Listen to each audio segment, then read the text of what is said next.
house rules. Join us on AVE Live, Mondays at 7 p.m. Eastern Standard Time. Join us on Zoom. Watch on Facebook or YouTube from the AV Educate page, or register as an attendee for the webinar. Live Q&A. Our guest will lead us through a guided demo and conversation about tonight's topic. We will take your questions and comments throughout the show. Don't wait until the end. Get your questions and comments in early to shape the conversation. We don't know it all. We're human and don't claim to know everything. We may demonstrate or discuss one way to do something, but that doesn't mean it's the only way to do it. If you found another way that is easier or yields better results, please share with the community so we can all learn together. Follow AV Educate. We're on Facebook, Instagram, and have a library of content on YouTube. Join us on Zoom for AV Tech Talks and to become a member of our community on Discord, where the conversations, the learning, and the sharing continues. We are where you are.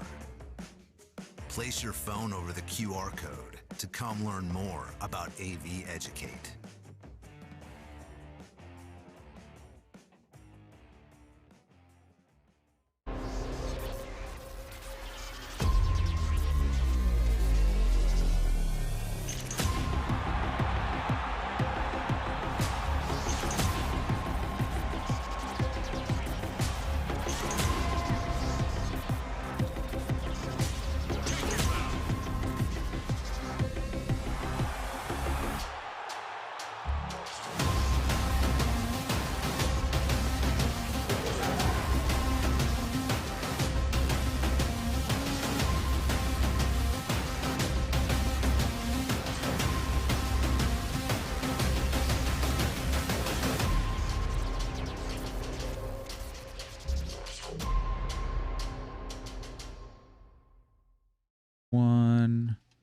Hey, welcome back, everybody, to AV Tech Talks.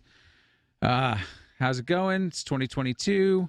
This is our second episode of the year. We're getting back in the swing of things. Hopefully, everybody's doing well.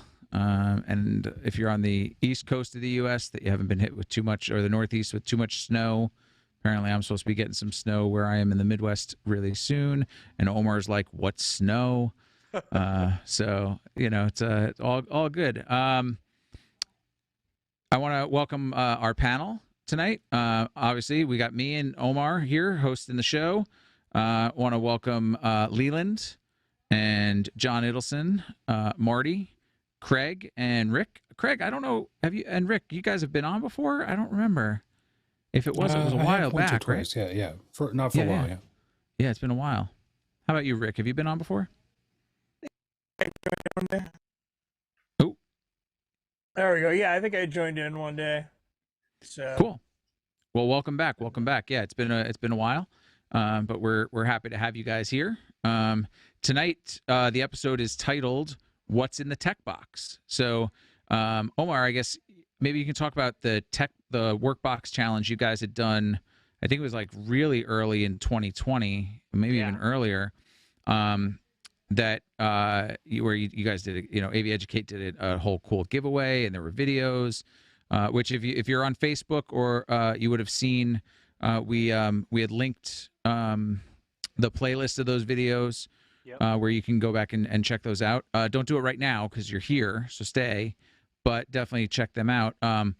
But Omar, maybe tell us what's new about tonight and different about how this tech box overview is going to be different than what you guys did last time. Well, so last time we did a little challenge right to the community just to submit a video. We had 30 days. We did it all in the month. This month, essentially, we did it the whole month. 30-day challenge, and kind of whoever got the most upvotes or likes and comments on their video posting essentially got a free Amazon Pelican case. So we did last time. This time, since we have a community that we communicate with and we kind of constantly get together here, we figured we'd do it live and see what we can get live from the audience that's with us tonight, and as well as from you guys in the commenting side. So as Enemy always said, you guys are always welcome to join us on here live. So you can either, for the attendees that are here now, you can raise your hand, we'll promote you, and you can show what you got. You can talk about what you have. If you're watching on Facebook or YouTube tonight, send us a message here, and we will gladly give you the information to jump on with us, and you can show your box off. What's really cool about this is that it's really just to show the differences in how everybody, and what they find is needed, like the go-to in your tech kit. So what I enjoyed about last year, we had like Eli did it, Geronimo did it, and those are all on our YouTube page in their own group tech box. We want to continue this every year. Obviously, last year, we had a pandemic, so wasn't really. I don't think anybody was doing anything, so it wouldn't have been anything new. It'd been the same stuff. Right now, the industry has changed, right? NDI is a big thing. IT has become more of a mainstream. Virtual cloud, all these kind of new AV terms and operations, right? There's now, a year ago you would have never had a Zoom operator. That is now a key position for some shows, and I wanted to see what people have changed in their kits compared to what they used to have. There's a couple things like I have here with my kit here, which I'll show you guys tonight. I've upgraded a couple things, something that still have the same, there's a couple things that I do, like fiber. I have a fiber tester that I have with me now. 3 years ago, if they had it, cool. If they didn't, I'd make it work. Now, like it's a priority. Everything I'm doing is fiber. Long fiber runs, 300-foot spools of it. So that's like become a priority. Really knowing the nitty gritty with Ethernet cables. A tester, making them on the spot. That's become what I used to have in a different kit for installation is now my primary kit that I take out. So little things have changed. I'd love to show you guys what I have here, and then I'd love to see what the community has out there, get your feedback as well, and see what you guys maybe have added to your kits or taken away or changed out. There are things that obviously I've taken out and added because of the change in things. There's also a couple things in here that 3 years ago I wouldn't have never had in my kit because it's not what not my forte. But now, because a lot of stuff we do is on a computer and it needs to be controlled differently, it's become a staple to my kit. So I just love to see what's new and improved and where people are at mentally. We have a lot of viewers who do a lot of this kind of virtual workflows, and they have a lot of stuff to show. So I figure it's a good opportunity for us to showcase each and every one, like kind of the different things that we work and use with, as in addition to what's changing the industry and moving forward. So I know I try not to talk too much here. So that's really the short version I could think of. We didn't get to do it last year. I want to do it this year. This is kind of like us kicking this off for the month. Is this? So if you guys are watching again and you're not able to do it tonight, your mother went to submit a video, and we're going to give out a prize at the end as well. Haven't decided what that is yet. We were going to do the same thing, which is an Amazon Pelican case, but they are out of stock. Shocker. So we're looking at getting a Pelican Air about the same size. We just haven't found the right dimensions yet. So it will be a Pelican Air. The sizing will come out within a couple of weeks. Give me 5 to 6 days to get one comparable to this size here, which is a large Amazon photography case, which I use for AV. They're great cases. They work out really well. They're super affordable, and I don't have any problems with them. This one I actually flew. I was saying in the comments here, I flew from home from Miami to Atlanta with mine, and it was under 50 pounds. And you'll see all the stuff that I carry in here, in addition to my backpack, which is another one I showed in the original one. I'd love to hear what you guys are not doing too. So I went from carrying 1 to 2 PCs, and now I always carry 3 things with me. A Mac, and 2 PCs. It's kind of like a needed to for a lot of stuff that I'm doing, because I'm either controlling something with a third party, or I need to have this backup just in case something comes up, or I need to be doing some editing or some content creation, or something pops up where I have the solution, but it's software based, right? So that's something I've been carrying more and more of lately. But again, sorry, I'm talking a lot. I'm sure people have questions or have input to give back, and I don't want to take over everything, So I'm done. No, that's great. So one of the things that if you're watching on YouTube or Facebook, what you can do if you're not here in the Zoom to share with the whole audience is you can post pictures. Go take a picture of your tech kit and post it in the comments. Or you can join our Discord. We even set up a channel today that is for specifically this episode, which is a great place where you can share the pictures or make a video. Be a great place to do that. I'll post that link to join our Discord on the Facebook, and maybe Omar, if you can grab that and Got it. Post that over on the YouTube side, that'd be great. And then I'll post it here, of course, for anybody who might be in this Zoom webinar, which is really where the action happens. People get here early, we hang out, we chat, we hang out late. it's all sorts of fun. So we do encourage you, if you want, come join the Zoom webinar so you're a little closer to the action. And but in the meantime, if you want, put those pictures up on our social, and we'll check them out, and everybody can see the stuff that you got in your tech kit. But from our panelists, I'm going to see, is there anybody who has a tech kit ready or something cool that they'd like to show that they carry around to gigs before we dive into Omar's? I know Omar has his, but I'd love to hear from our panel first. And if not, I'm going to pick on John, because John did show us something cool in our pre-show. Okay, well, mine is going to be a small little piece of tech, but part of what I thought I'd bring to the conversation today is not really your kit, but how you use your kit and relate it with the community. But I did want to do a little history lesson here, since I'm an old professor. Back in the 90s, when you were doing presentations, I was doing a lot of stuff with interactive video disc, multimedia, and most of the venues did not have a good way of connecting the computer output into the sound system. So almost all the convention centers I went to had 3 XLR microphones wired on a podium, on a table, a wired mic on the podium. And I'd come up there and say, I need to play my computer audio. And they say, well, that'd be $500 to get an aux line in. And so lots of people would just, take the microphone from the podium and bend it down and have it here on the tinny speaker.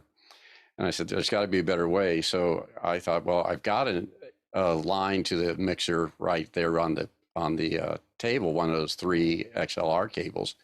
So I designed a little thing called the iAdapt, which has an XLR at one end. It has a mini jack on the other end that would go into the earphone output on your computer, had a little volume control, and it went up and down, and that would be a ground lift. So when I needed to do a presentation, I would just pull one of the microphones off the table, plug it into here, plug this into my computer, and then I had my direct audio from the computer. The story behind this is that when I did this, you couldn't buy them.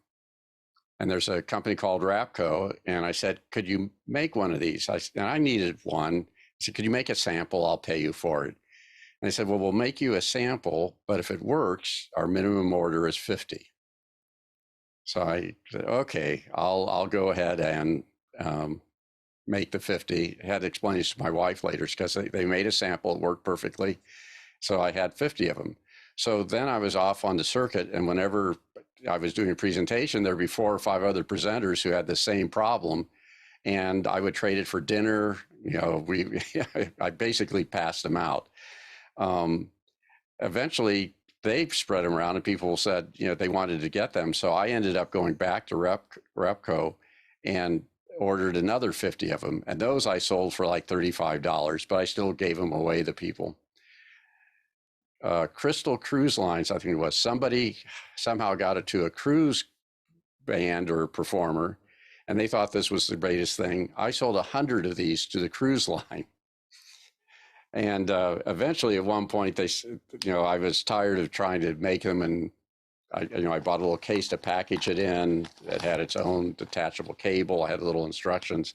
And I said, the heck with it. And I said, I'm not going to make any more. But they've been getting requests, so I gave them permission to do it. And now everybody has them.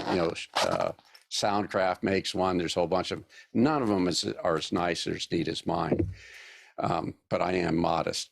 But the story behind it, though, is that also in those days, computers, particularly Apple's and not so much IBM's, but even when you're doing with Ataris, and the video came out in all sorts of different ways. So I always had, an adapter for that cable. Eventually, I decided I would carry 2 of them, because there's so many times that, I probably could have sold it for 3 or 4 times what Apple sold them for. But I always had extra ones there. And the goodwill that I got from having an extra cable in my kit has been paid off time and time again. So I guess my little story here is that, there's probably a little gadget that's going to solve a unique problem for you, but it turns out that problem may be for other people. I thought this was my problem and ended up solving 300 people's problem with it. And the other is that, when you're on the road and you're trying to do something, you got to get it done. As I said, I had extra cables, extra mics. Probably the funniest story is that I had a little briefcase that I carried everything in. And tell you how old it was is back in the days when you had to have telephone connectors for your telephone modems and A to B USB adapters. And that was called John Iddleson's briefcase. And so I did a video of all of that. So kits have been around for a while, but that's my little story of the iAdapt.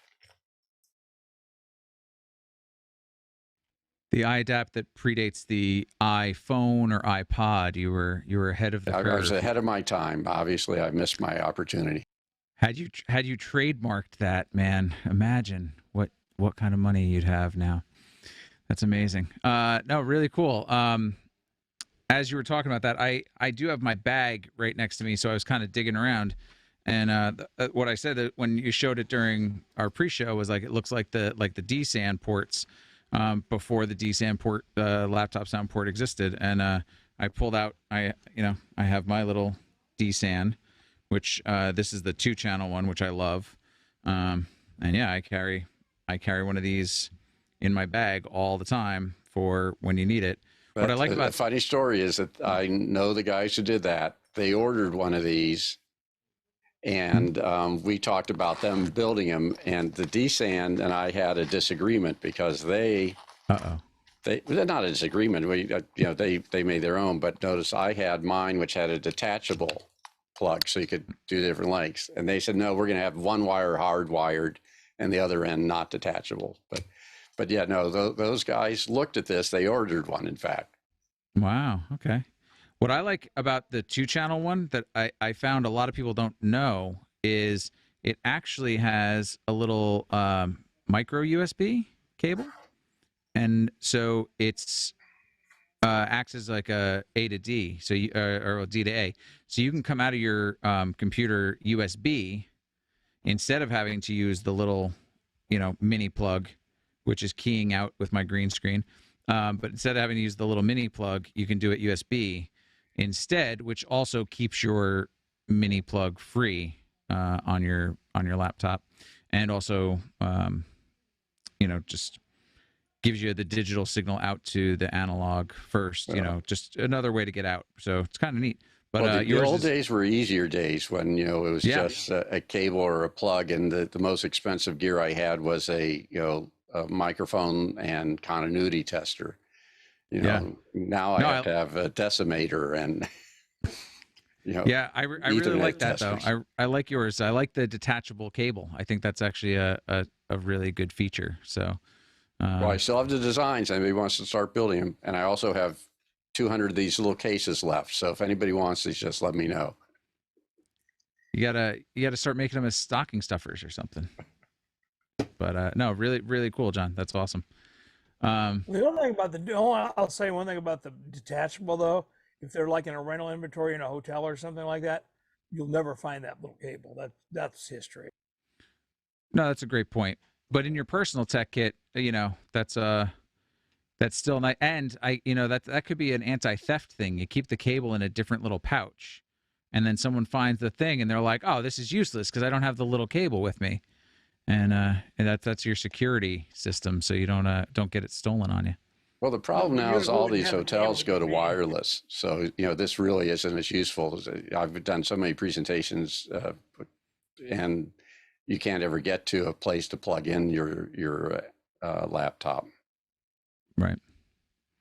Yeah, I carry around a USB Avio device, for those shows still where you might have a laptop at the lectern and need to get audio from it. Most of the time we can Dante in, so I'll do that sometimes. So yeah, I get what you're saying for sure.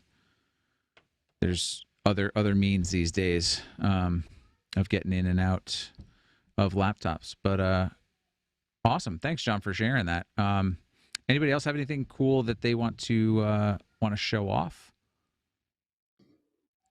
I don't know how cool it is, but I took I took the listing as being more what test gear you might have. So I've got a little list of test stuff that I generally, I'm typically, I have a host gig, so I don't travel as much as most of you. But I did put together a little list of stuff that I always have at hand. So the first thing is obviously a cable tester. WorkBox, somebody mentioned this the other day in another forum. If you don't have one of these, I think you're lost in the woods. And then I've got a couple of the NTI boxes, the generator and the analyzers, both the analog and of course the digital one. A good multimeter is something you should always have, and something. Although I've got a better one, something I threw in here for people who might not always have stuff like this.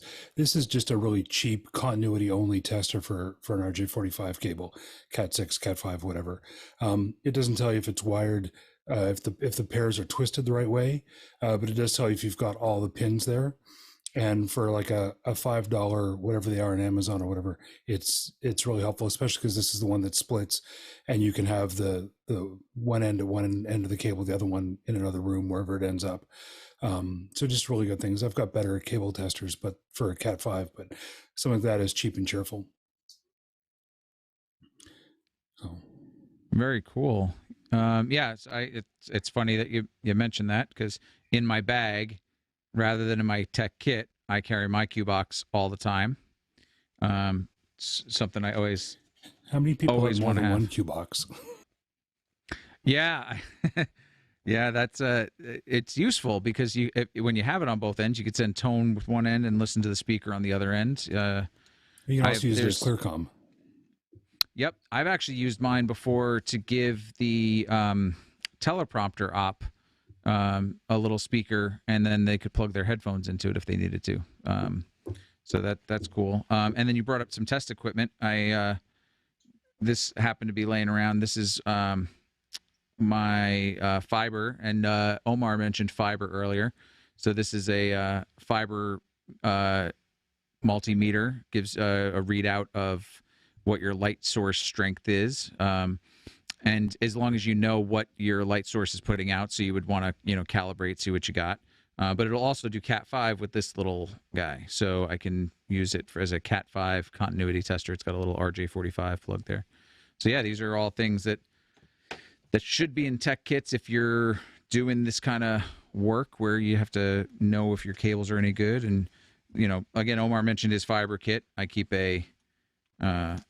now a fiber light source. I'm not going to shine it on at everybody, but I'll keep a light source. And I've got Omar, what else do you keep in your fiber kit? Do you have a clicker pen? I don't. I literally have the same thing you have, and there's a reason for it, which goes into something Craig has said about the Ethernet, because I have the same one. For me particularly, for like the live events industry, in my mind at least, right? Just getting to see if a signal is going through or not is the fastest I could do for troubleshooting when I'm in a pinch. So if that test doesn't work out, it's a swap out immediately. I don't have time to troubleshoot the rest of those problems, because unless I have enough 2 days of pre-pro or whatever, I may dive into that. A lot of times these are coming at me really fast, so it's like I just want to tell me whether it's there or not, and if it's not there, then it gets swapped out. Yeah, I own 2 of these because I can put one at each end and it'll tell me. I know what the calibrated light source is, but this other one is a fault finder. So this is really useful if your fiber's not getting around, you're trying to figure out why it's not working, and if there's a kink in it, you can see it through the jacket usually. So these things are super useful. Just don't look at them ever. What brand is that optical multimeter you were showing? Some kind of China made Amazon brand. I'll see if I can pull it up in my past orders, but it was like dirt cheap. Again, it's not like Omar said, you're just trying to troubleshoot down and dirty really fast. But that's also why the clicker pen. So if anybody's not familiar with what these are, again, it's keying out because it's green. This is so you can clean off your fiber ends, because one little speck of dust will totally hose you sometimes with fiber. So if really quick, again, we don't have time to really seriously troubleshoot when we're on live events, but I can take the 2 seconds to clean my fiber off before I even plug it in, and at least I know that I have clean fiber. I'm not carrying around a microscope and looking at the polish and all that, but at least I know that I've done what I can in the moment to get it clean. But I keep all this stuff in just like, that's the other thing I was going to show off. I use these things all the time. These are like, I got these on Amazon. Also, they're like money bags, deposit drop bags that you would have, if you were running a business and you did night deposits or whatever without a key. These ones are just like cheapo ones. Like a 10-pack was like $20 or something. And I keep my tools in that. I've got, another bag full of other little goodies, like my video. This one has, of course, as soon as I bought these, I've never used them since, hence why it has a cap on it, a DVI to HDMI adapter, and I've got some, B&C barrels, but it just kind of keeps it, I got a couple HDMI barrels, keeps it all organized. I like to have my stuff neat when I can. I've actually thought about I saw someone's tech kit recently, and they use all clear bags, and I'm like, oh man, that makes so much sense. So that's the next thing I want to add. Is I bought a lid organizer for my Pelican. I use a Pelican 1607. It's like the Air. It's the largest Pelican Air that you can fly with, pretty much, as a checked luggage. So, because anytime I fly, I bring tools, so I have to check a bag anyway for like my tools, my knives, my whatever else. So I figured I'd just get a big Pelican instead of like the 1510 or 1535, the small ones that you can take as carry-on. And I bought a lid organizer for it though, and now I think I'm going to switch from these bags to some sort of clear bag, so that in that lid organizer I can see everything I want in my tech kit. So. I didn't mean to how many Leathermans or knives did you donate to TSA?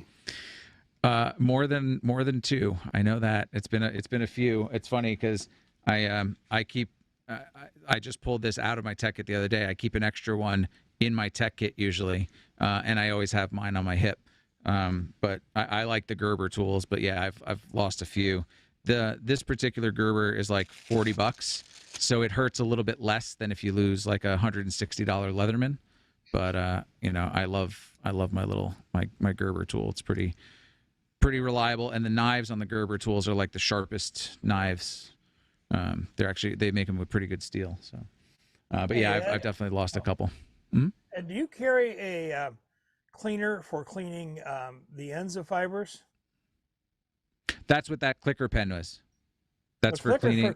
For doing inside of a socket. There's another thing that you flip open, and it has a little wiper, so little wipes that clean the actual fiber ends. Yeah, so this pen will do both. This it has the, wait, how did it do both? I'm trying to remember. I thought this did both, but maybe not. But yeah, you're right. You'd almost have to have a bigger coupler or something where you would to guide it to hit the end of that, probably. Yeah, so that's what it is. The tip of this, the protective tip. So the oh man, I'm sorry, this is keying it out. Of course. It looks cool though. Yeah, right. It just happens to be the same color as my green screen. So the end of this is what you would put into the socket, but then you can put the fiber itself, the cap opens up, and I can insert the actual, I don't know how well that'll show up, but I can, yeah, because it's clear. Yeah, so either it's green or it's clear. Great, I can't show anything. I can insert the end of the fiber cable into that little hole and clean it as well. So yeah, it's not the other type that has the little wipe on it, but this allows me to do both. And cleans it supposedly. So, of course, as soon as I bought a bunch of this stuff, I haven't had a need for it, so I haven't been using it. So, it's don't feel bad. I do installs and I haven't needed mine either. So, Yeah, exactly. It's like, all sorts of stuff that, I bought and now it just kind of, as soon as you buy it, you're guaranteed to not ever need it again. So that's kind of how it's happened with me recently. And if you leave it at home. Right. Oh yeah. Well, if you leave it at home, then you absolutely need it. So that's what ends up happening. Cool. I mean, I can go through some more of the stuff I had in my bag before we move on to check out Omar's kit or anybody else's kit. One of the things John mentioned that I do keep, this one I took out of my tech kit, is a decimator. I always keep that handy.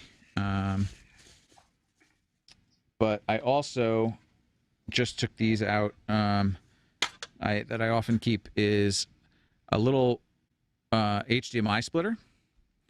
I used this on a gig recently where I was doing graphics, and one of the machines was a notes machine.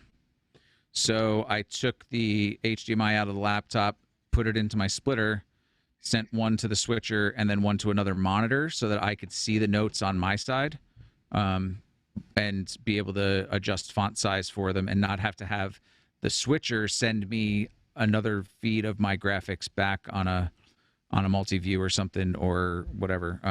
So it just helps you. So if you have to split a source, and then I always carry around, I have a couple of these little 8-port throwdowns. This one, half of it does PoE, which is good for like the Dante devices that might have PoE. I took this out the other day when I was on the Audio Opinion Show because we were talking about them. I carry around a B&C tool, a trumpeter tool, I think it's called. Not so much for video because I'm not doing a ton of 5-wire, but for getting into wireless racks and getting antenna cable out is why I keep it more often. My fat sausage fingers don't like to fit in tiny, small racks. Another thing let me see yours again, Ed, because I've gotten 2 of mine confiscated at TSA. Oh, really? Yeah, this is. Yeah, yours is. It's the same length. Interesting. Yeah, I've had a couple of those and they get confiscated at TSA, so I just stopped buying them. Ah, my wife. So my what's wife got me engraved this. on the handle? Nothing. Oh, of mine, Nothing. you're saying? Yeah, this has nothing on it. My wife got me this as a stocking stuffer one year. She said, "What do you want?" And I said, "I want a trumpeter tool." She's like, "What the hell is that?" And I said, "Look on Amazon." And she got me this. She got me another one too that clearly was clearly what somebody had done was taken a socket and welded it to the end and filed it down and cut a notch. It was actually a socket, not like, it's just really weird. And it doesn't actually fit B&C, so it's pretty much useless. Another thing I carry with me, which I started doing this pre-COVID, but since COVID, I think everybody should, in their tech kit, have their own comm headset. I think because of, with COVID and everything, I think everybody should just carry around their own comm headset and say, "Hey, I'm good. I got my own headset." Mine is set up for 4-pin for ClearComm. I wasn't running into a lot of RTS, but I've run into some RTS recently. So the next thing I have on order is some adapters from 4-pin to 5-pin. But I would get yourself set up. I prefer the lightweight headsets for when I'm doing audio, so that I can at least hear something. And since I've been doing a lot of hybrid, I actually sometimes I'll wear my in-ear on the same ear that I'm gonna wear my comm, and then when I have to pick up another thing to cue in my other ear, I still can hear. It lets me listen to, because nowadays I find myself listening to 3, 4, 5 things sometimes, and I don't have that many ears. I don't know about you guys, but I've only got the 2, so it makes it difficult to listen to everything. But those are some of like the essentials I carry. I have another one of those pouches that has a bunch of computer adapters, some USB-C to HDMI's for if you need to get another video out of a laptop. And they're bidirectional. I think they're bidirectional, actually. I haven't tested them the other way. I carry a bunch of audio adapters, Y cables, XLR barrels, Neutrik speak-on barrels, NL4 barrels, a couple of Ethercon barrels, things like that. Those are kind of like the mainstay essential things in my tech kit. I carry a wireless router with me everywhere for control, for consoles, for hooking up to an ATEM or whatever it is that's on a network. I started carrying around some 12G SDI cable, some shorty patch for, you never know when you need just a couple. And because I carry those decimators, I usually carry 2 in my tech kit, so like I can just, and I figured if I was going to get cable, I might as well make it 12G, even though those decimators are only 1080p. Just better to have to over-engineer than not have the right thing. So, and it's actually saved my butt a couple times when we were using the 12G cross decimators into an LED processor, and we wanted to split into 2 processors for main and backup. So we were able to, take a decimator and the 12G decimator and then split. And I had the 12G cable, so we didn't have to worry about it. So, yeah. And then the other thing I always carry with me, and I have a couple rolls laying around, are label tape. I always have white gaff for label tape. I usually carry both white gaff and artist tape, but I prefer white gaff if I can use it. So I feel like I've gone through quite a bit of things. Any questions, or anybody else carry similar stuff, or any thoughts on? You normally pack for audio and, well, we'll call it video now for the lack of anything, the computer stuff and everything. You travel with all of those usually, plus your tools? Yes, because I do both audio and video, and especially when I was still in New York, my workload was really 50-50. I'd easily be on audio one day and video the next day. I saw AV Trainer had posted in the comments earlier that he has a couple bags that he carries for different things, and his box, his kit changes over a lot. And I was doing that for a long time, and it just became so much of a hassle, when you come home late from a gig, and then you're like, oh, I got to repack my bag and all that, or you have to remember which bag you have to grab. So that was kind of why I got that big tech kit. I was like, I'm just going to throw it all in there. It's a roller tech kit. I could just wheel it. And that's kind of what I started doing. When I started carrying more laptops, I actually had reorganized my tech kit so it could fit my laptops, because 2 of my Alienware laptops are 17 inches and they're huge and they don't fit in my bag. So then I had to redo my whole tech kit, and I fit it so I could fit my laptops. And now I'm at a point where I'm going to buy another Pelican that's just for carrying my laptops around, because they leave the house a lot less often. But when they do, I need to be able to carry them securely and not have to want to rip apart my tech kit again. So, yeah, I carry a bunch of stuff, way too much stuff. So you were mentioning the audio cables. I don't know whether anybody's seen this, but this is the Neutrik, I think they call it the unisex XLR. Yeah. So I've got this little one, and so then it's a female, and you just pull it down, and now you have a male. So this is cool. Saved my life a number of times. Oh, that's really cool to have in your tech kit. So Ed, Yeah, you were those are great.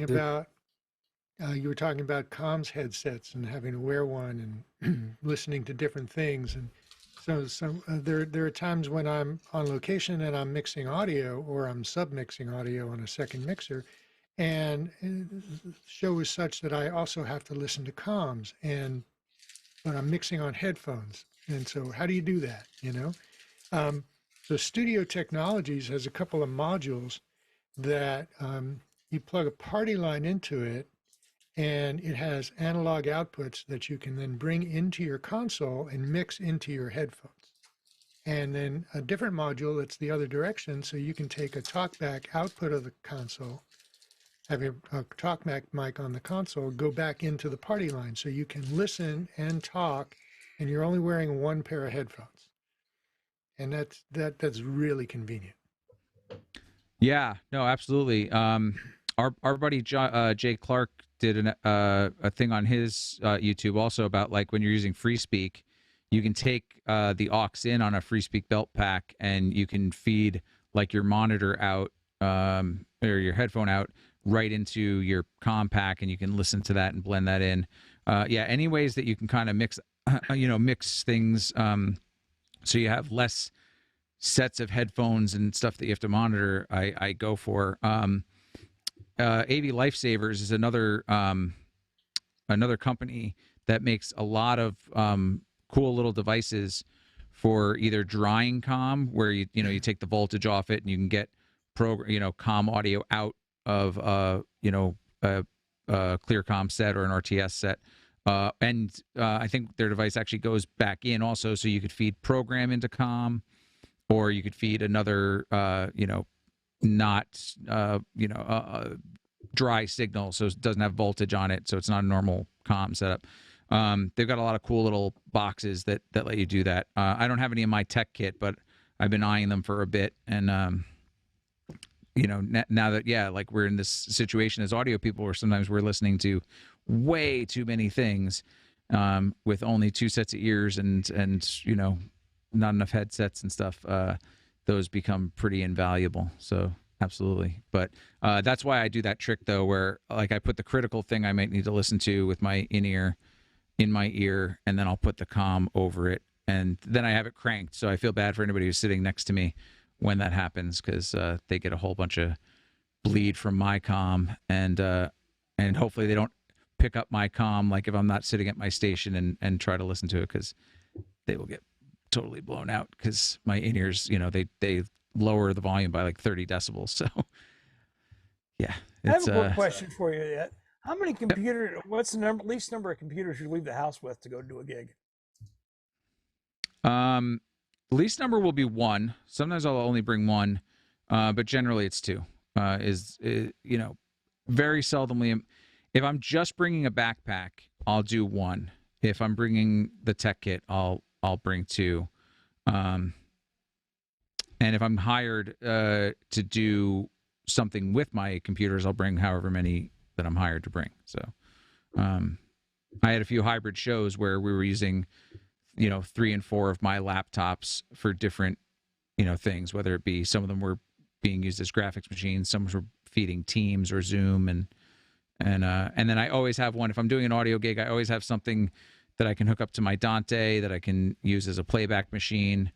That used to be my MacBook Pro. My MacBook's kind of on its way out. So once Dante Virtual Sound Card is supported on a new Mac, the new M1s, then I'll be carrying that. And that'll be able to do a lot of the heavy lifting that I would need to do on gigs. So I network a lot of my stuff too. So that's one of the things I do so I can minimize my footprint, is I try to network as many of the things as I can, which is again why I bring a wireless router with me. So if I have a whole bunch of network switches, so I have a whole bunch of wireless microphones, like if I'm using ULXDs or something in the console, I'll network all that together as much as I can, and then connect it to my laptop so I have control over different things. I'll network LED processors and use their web GUIs if they have them, or even their software. And a lot of times, especially on the Macs, I'll use both a wired and a wireless network adapter, so that I can connect to actually 2 different networks if I have to for control, because sometimes your stuff likes to be on different subnets. So if your Shure microphones might want to or your control stuff might need to be on a different subnet than your console's control network. So you can kind of connect to them, one wired and one wireless, and you have to manually put in IP addresses and stuff. But so I'll try to network a bunch of things into one machine, so I have one point and not have to be messing around with multiple machines if I can. So yeah, 1 to 2. Long answer for a really simple question. Sorry about that. But yeah, anybody else have any cool stuff or anything they want to show? I see Omar does have his tech kit ready. I have a wish list idea, just because you were talking so much about comm. Yeah. I've seen a few people using the Shocks bone conduction headsets, Okay. the Bluetooth ones, and I forgot. I'd have to look it up in my history, but there's a Bluetooth ClearComm adapter, so you can use a Bluetooth headset.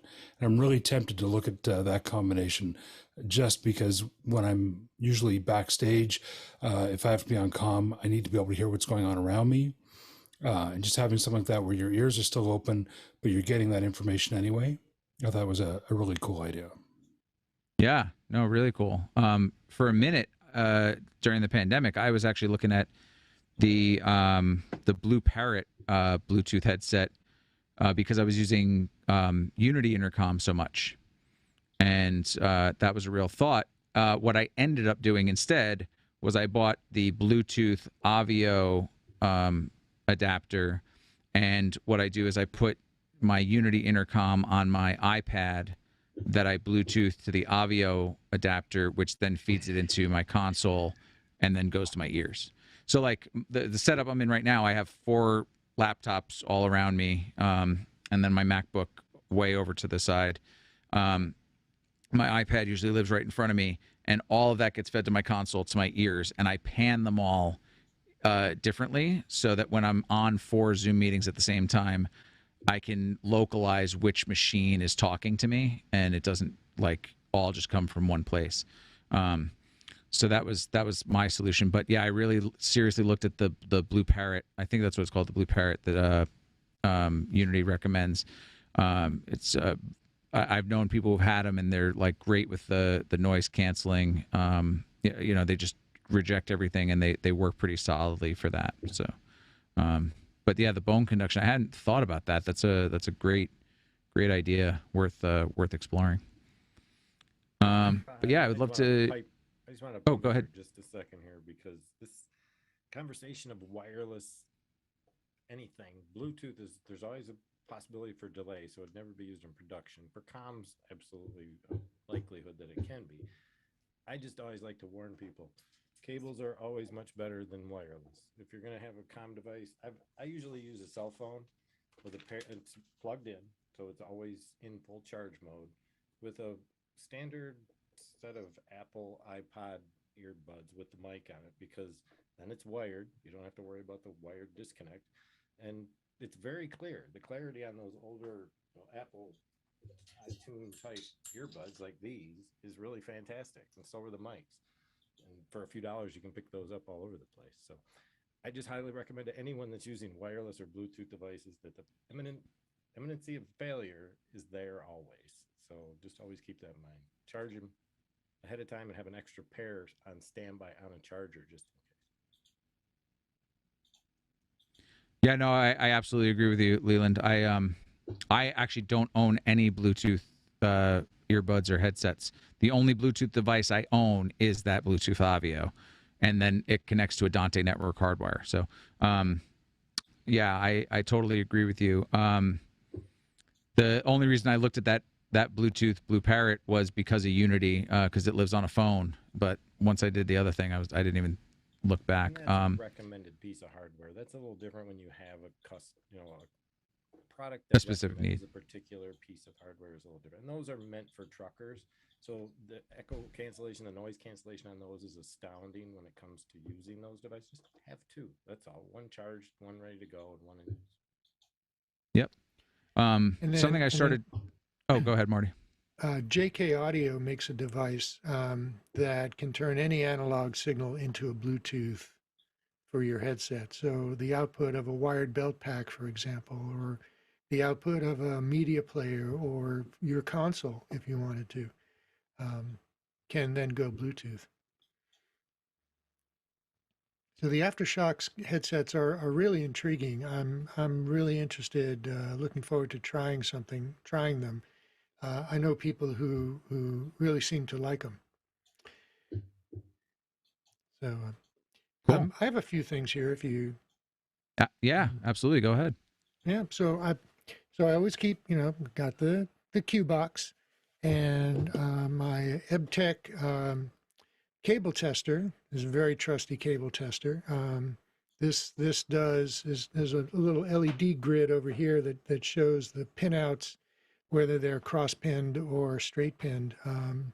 That's very handy. It also acts as an audio test source.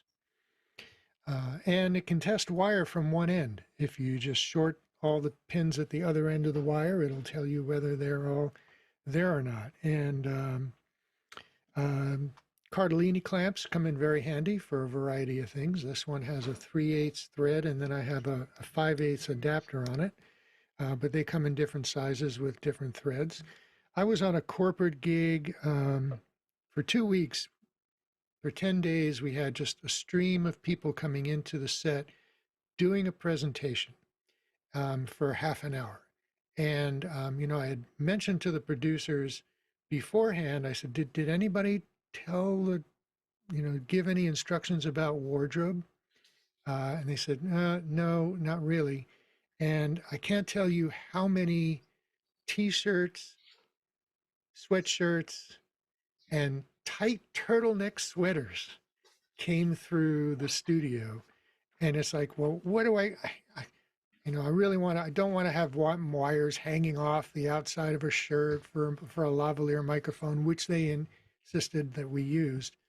But I did set up a boom pole on a stand overhead, and I dropped two shotgun microphones down because people were presenting in singles and in pairs. And so I used my Cardellini clamp, about a foot from the end of the boom pole. So I had two microphones coming down from the boom pole. But to get those mics on those people with difficult clothing, I had a variety of mic clips, like standard lavalier clip has a wire that is not necessarily rotatable, and so I have these little clips where the wire grip is rubber, and you can get them in 1 millimeter or 2 millimeter, and they rotate, and it has another one on the back, so behind the clothing you can do a strain relief and get it attached there. And then I have some of these magnetic clips where there's a back plate that goes behind the clothing, and then the front plate snaps on, and they come in different sizes, and I'm wearing one here. This one is a little tiny little one. And the back plates can have little lanyards on them so they don't get lost. And this is a tiny little thing. And then when you have to work with somebody with tight clothing or almost any clothing, this is called a lav bullet. It's a weighted device that has a socket on the end where you take your lavalier wire, it plugs onto the end of the wire, and then you just drop it down the shirt, and then you pull it down the other side. Those are really handy. And then transmitter belts. So this is an elastic belt that can wrap around your waist. They come in different sizes. For women, you can put them on the thigh under a dress. You can, so it goes under the clothing, and when there's no pockets and stuff, and you can get them with a little pouch.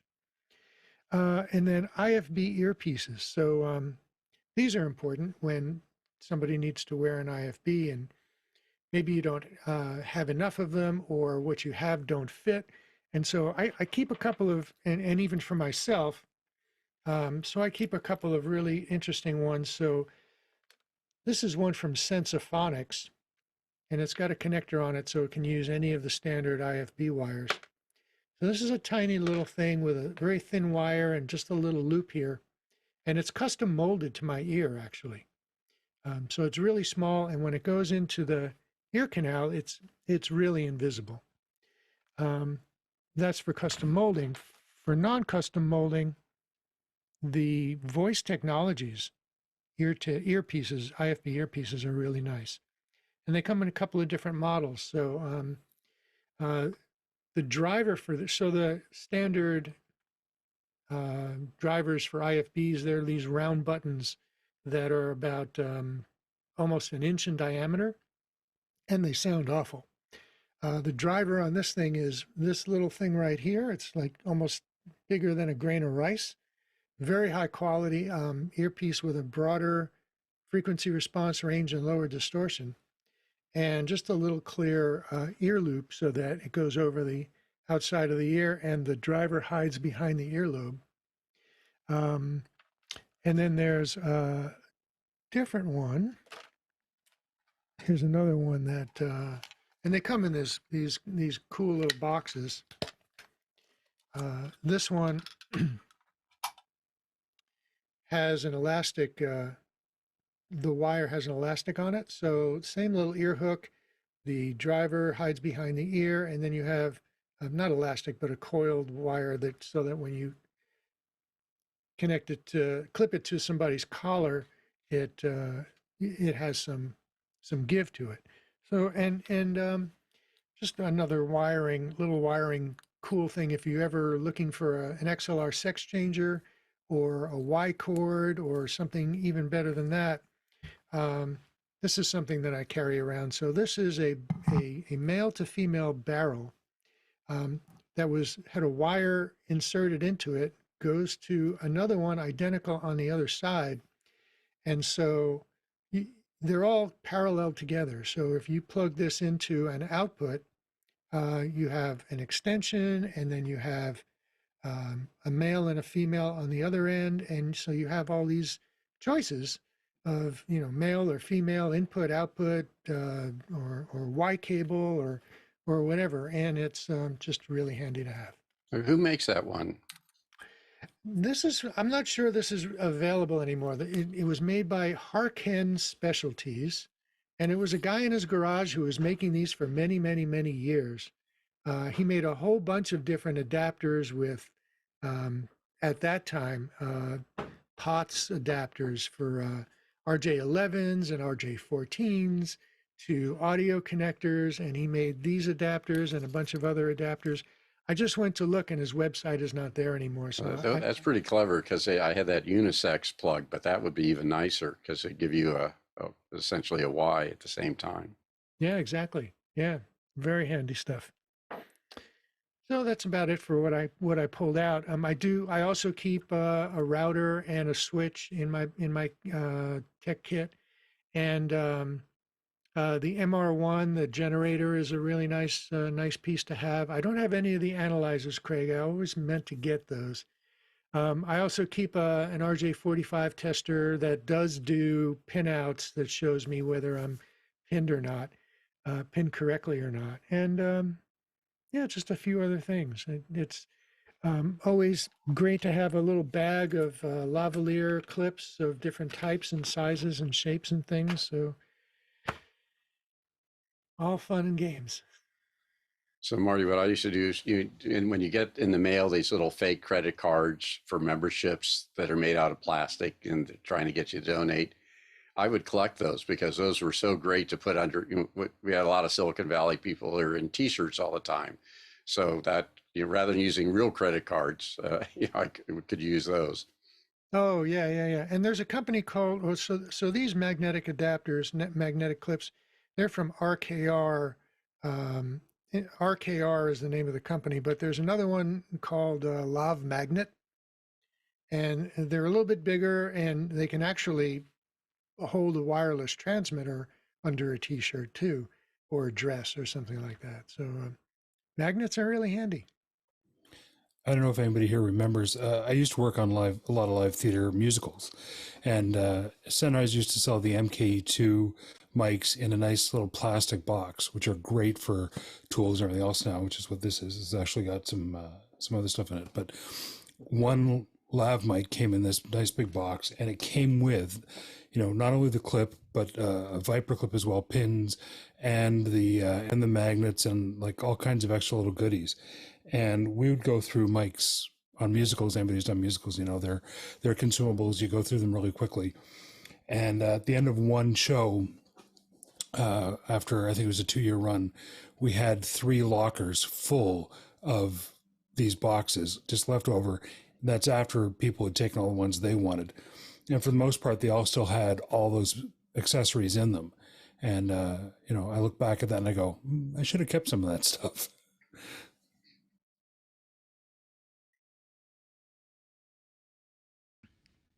Yeah, no, Marty, real cool stuff that you got. And yeah, Craig, those mic boxes are great for holding tons of little things that you can lose and keeping stuff organized. Before I started using the bank envelopes, I was using just mic bags, like the Shure mic bags, because they had a little bit of padding. I actually still have some hard drives I keep in some of those padded bags to carry around with me to site. I'm glad you brought Cool. those I was up just again, Ed. One thing to watch for those bank bags, cats seem to love Leland, them. you're a little low on audio. Could you boost it a bit? Don't know what happened. I don't know what happened. There it is. Sounds like you switched to your computer mic. It does sound like it. I don't know what happened here. But either way, can you still hear me? We hear you, but it's very low. Yeah, I don't know what happened. I'll ask later. Hold on. I think he was saying though that cats like those bags, so I'll have to. I'll have to. There are 2 cats where I live now, so I'll have to just keep them away from my stuff. I've been trying, but every once in a while they hop up on my table, unexpected, scare the crap out of me because I have my IEMs in all the time and I don't hear them coming. Cool. Anybody else have anything before we kick it to Omar? Because Omar has another whole camera. Oh, Dave, you joined us a little late, but yeah, I'd love to hear what you got to say. I actually left I was excited about joining tonight, and I realized I left my tech kit on my job site today.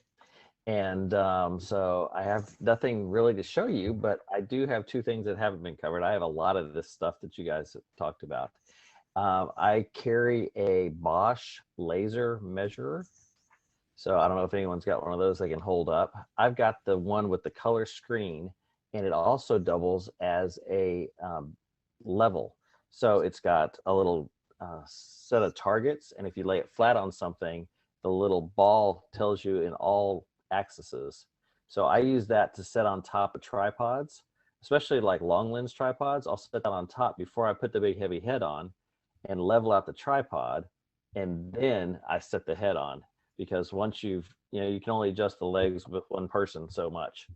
But it's also great. I used to do a ton of site visits for one of my clients, and being able to hit, set it on the floor and hit and get an instant measurement of how tall the ceiling height is just a godsend, or how far from one end of the room to the other. I think the thing went, 120 feet.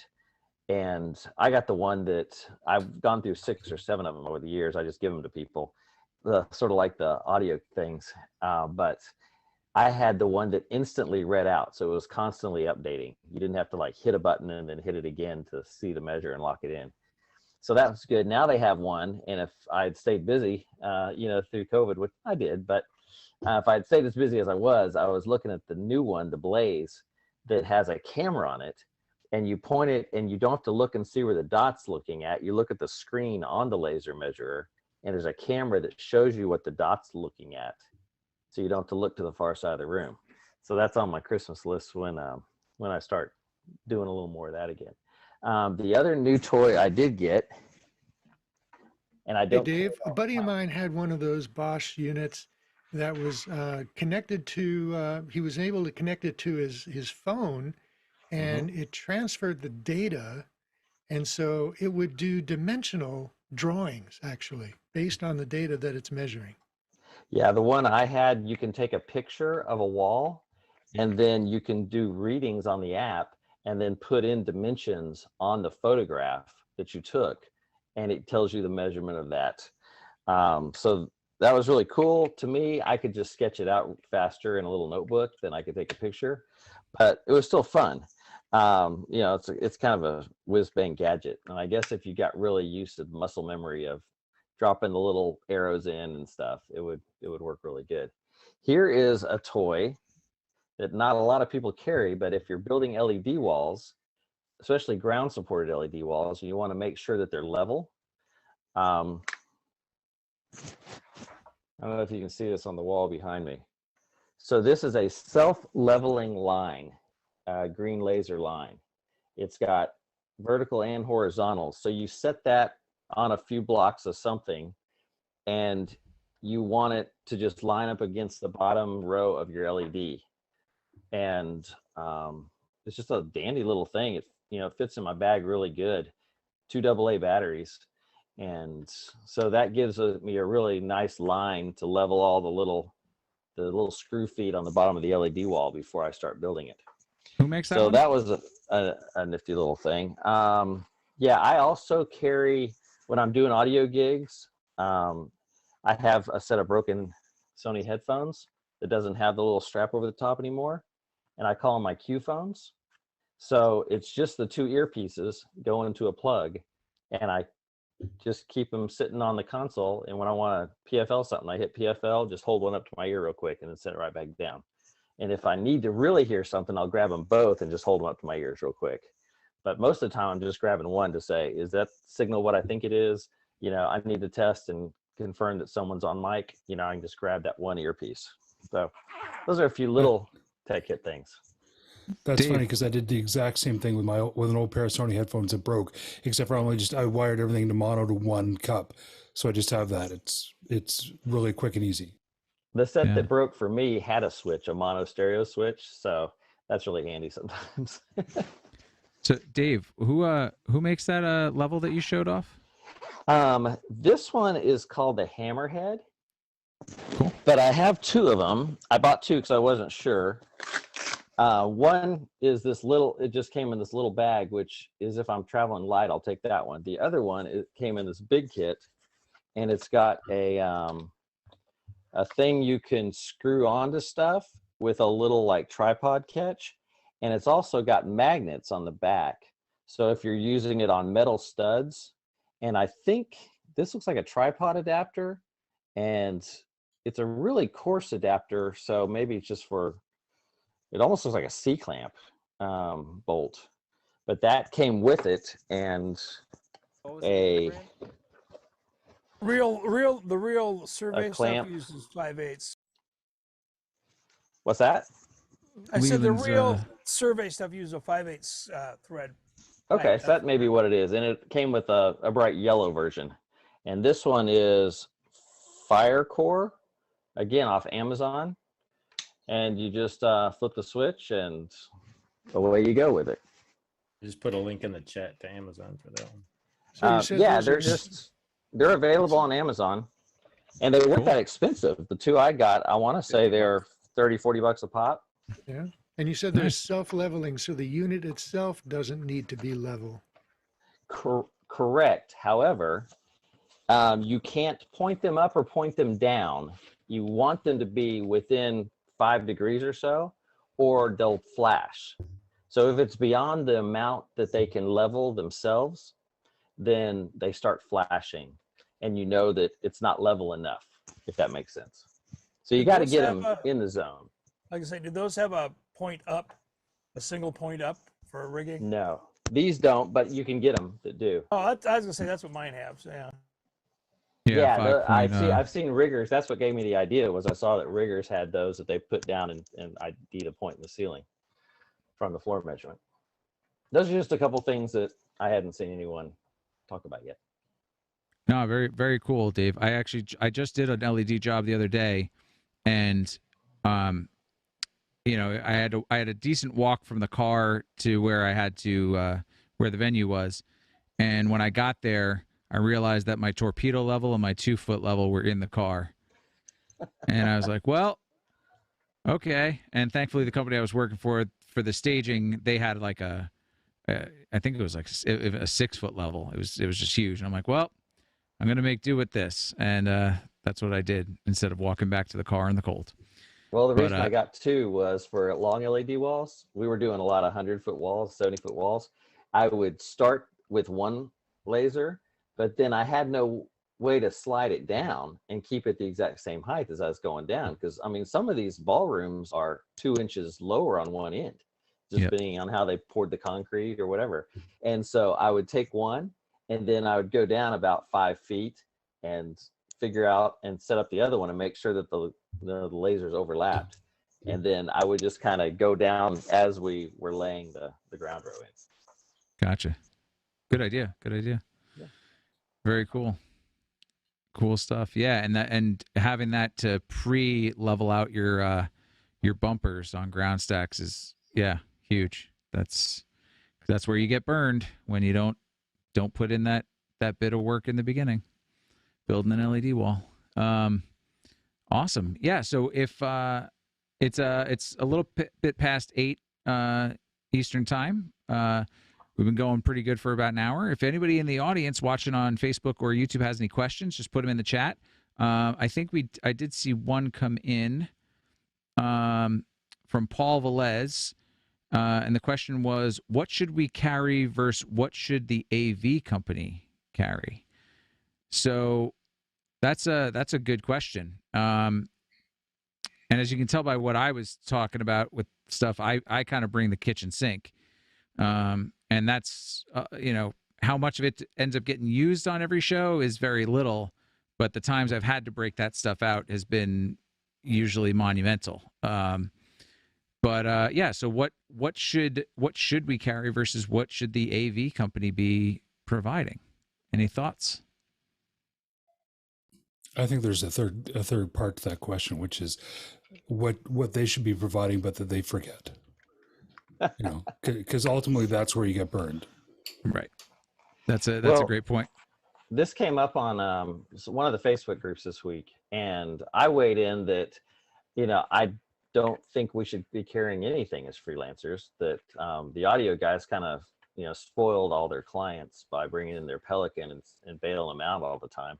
So that a lot of AV companies and project managers are getting lazy, and they're like, oh, well, he's just going to have that in his kit. I'm not going to bother trying to find that, IFB earpiece or making sure all my lavs have clips, or, I'll just hire, Jerry, and he's going to show up with a bag of tricks. And I know guys who bring in, audio guys who carry in 2 of those giant Air Pelicans, and they're just, I'm going, how are you moving 80 pounds of stuff from in your Uber, from the airport? And video guys don't do it as much, but now they're starting to. I don't know many video guys who don't travel with at least an Ethernet switch or something. But that's my opinion, is that, I'll carry a tool. And the AV company I was working with on these, they had a really crappy red laser that you could barely see. And I just wanted a green laser because it was better for me. And I show up with my own comm headset, not because I don't expect them to have headsets, but mine's more comfortable, so that's the way I look at it. If it's a personal comfort thing, I'm happy to bring it, but they should have one to begin with, to get the job done. That's their job. I think you said that well. And with regards to emergency to CYA, your position, where you're at, if you needed something that could fix a fault immediately, and you can tow that in a little bag, like a extra Ethernet cable or a few extra, adapters or things like that might fail over that they own, then at least you're backing yourself up to make sure you don't look like the idiot when your equipment goes down. I think it's a little bit too of, you get into the mindset that I want to make sure they know I'm ready and prepared to do the job, and that's why I carry my stuff. I don't look at somebody and go, ugh, your host, and blame the AV company, because I don't know who, if suppliers are recommending people, or we're I do mainly my own stuff, and I carry a truckload of stuff for me, but that's beside the point. I'm just wondering where that mindset, you came, where, ask where carrying stuff came from. I think it came from being a differentiator. You wanted to be the guy who could bail them out versus the guy who doesn't show up with a Pelican. And given the choice, if I'm a project manager, I'm going to hire that guy who can bail me out, so I don't have to think about my list as much as the guy who's just going to show up and only push faders, Dave, I think you're hitting it on the nail exactly. That's really what it comes down to, right? Is I want to be that guy that they can talk to, because he's going to have what it needs to make the show happen. 1 and 2, back to some of the other points that are being made here. Another thing that I think is very useful is that also I agree with some of the comments you're saying here, and I agree with what you guys are saying and thinking, right? Like the company should provide these things, but the companies are also busy and things happen. So I want to be prepared for myself on there, right? And not always have to rely on the company. And I want them to know too, like, hey, we have a crazy show going on, put Omar on it because he's reliable and he's gonna be able to have what's needed just in case, right? Not maybe as an always situation, but again, to one of the points you've made multiple times, I think is the key for a lot of us is I want to be that guy they call because I'm prepared for these scenarios, right? Because I come with my boxing, hey, anything happens is crazy. I got your backs to help out to make this show happen. Not, oh, you don't have it here. Well, sorry, you're hosed for the night. Good luck. I want to be like, no, I Yeah, got you. Don't worry. Here's a solution. that happened to me this week. I showed up to an E2 gig, and the controller wouldn't light up. The touchscreen worked, but none of the buttons lit up. And so they brought in another controller the next morning, same thing. So I hooked my laptop up to it, and it lit up the controller. Okay, that's where my laptop's not here, and I'm borrowing my wife's Chromebook because it's stuck on show site, driving an E2 rig, and I didn't want to disconnect it and bring it home. But it's a fine line, because then do you charge for that? They had a laptop there that didn't work. I don't know. It is kind of weird. I also had a Stream Deck in the back seat of my car that I didn't break out, but if I needed to, I would have. Well, that's one of the questions, like, where does it end? And Right. so, like, I did a corporate gig recently, and I had extensive conversations with the AV company who hired me, who was hired by the client, about what's needed and what we're going to bring. And for some reason, they had agreed that the client was going to supply wireless microphones, and that never works. That never works out well.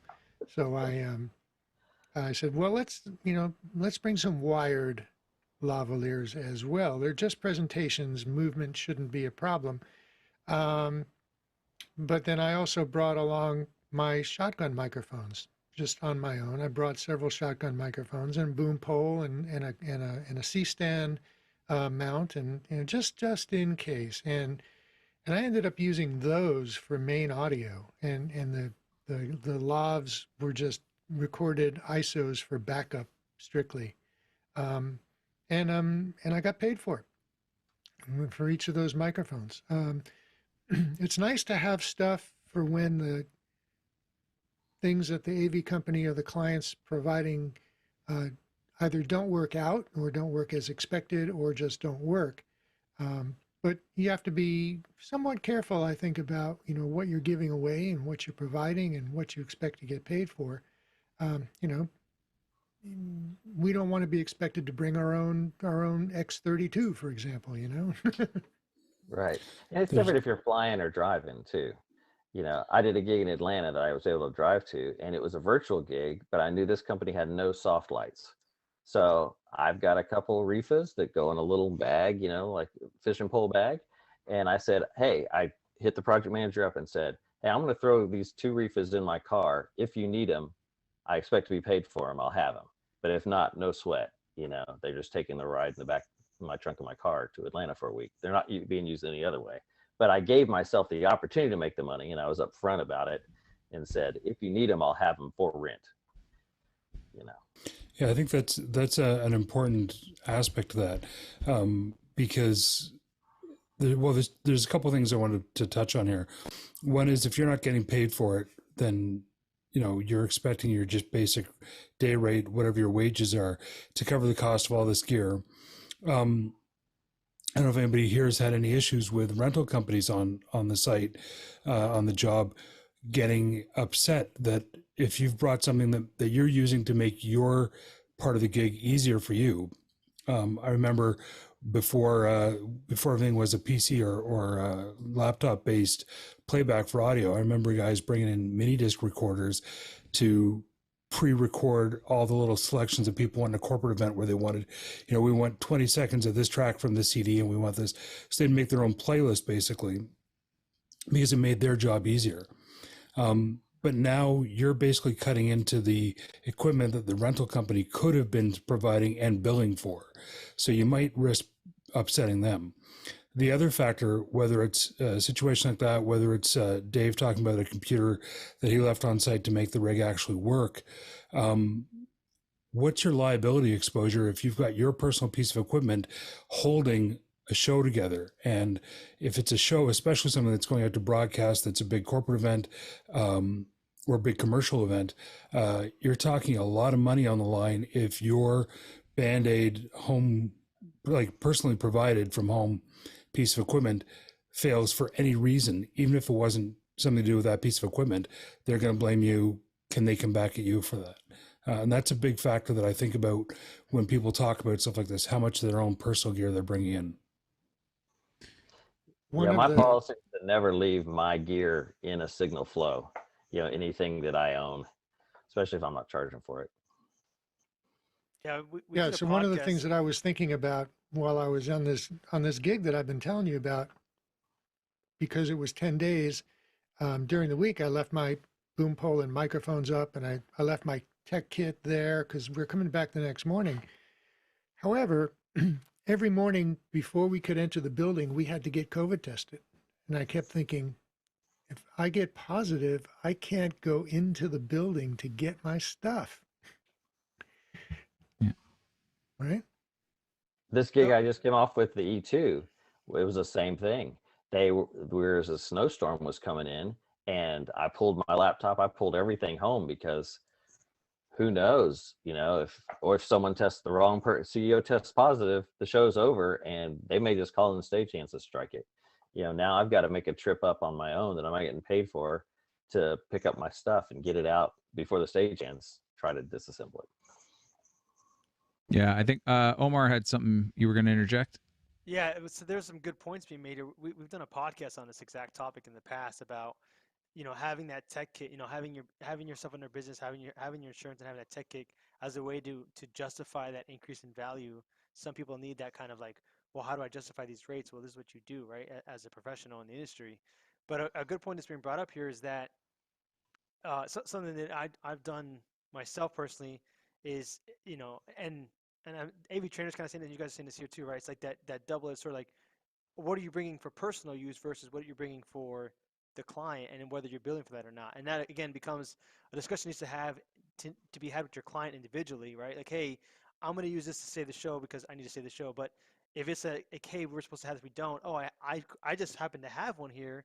You want to just rent mine for convenience because it's already here, and that needs to be discussed and can happen. But it's what's never been talked about, and I think it's good for another conversation on the podcast side, is what you guys are mentioning here, where it's like, is it personal use that you're bringing it? Because I could think of a couple people right now who came out of the pandemic who are using Central Control or Stream Decks, right? And they're bringing an extra machine for their personal use to make the show flow better for their personal liking versus what the client's providing, right? So now Greg made a very good point about getting into the profits of what the rental house could have made. That's a new discussion that hasn't been talked about, and I think that's a very interesting topic to dive into a little bit, right? So I'm going to bring that up in the podcast side this month, since we're talking about tech kits and everything.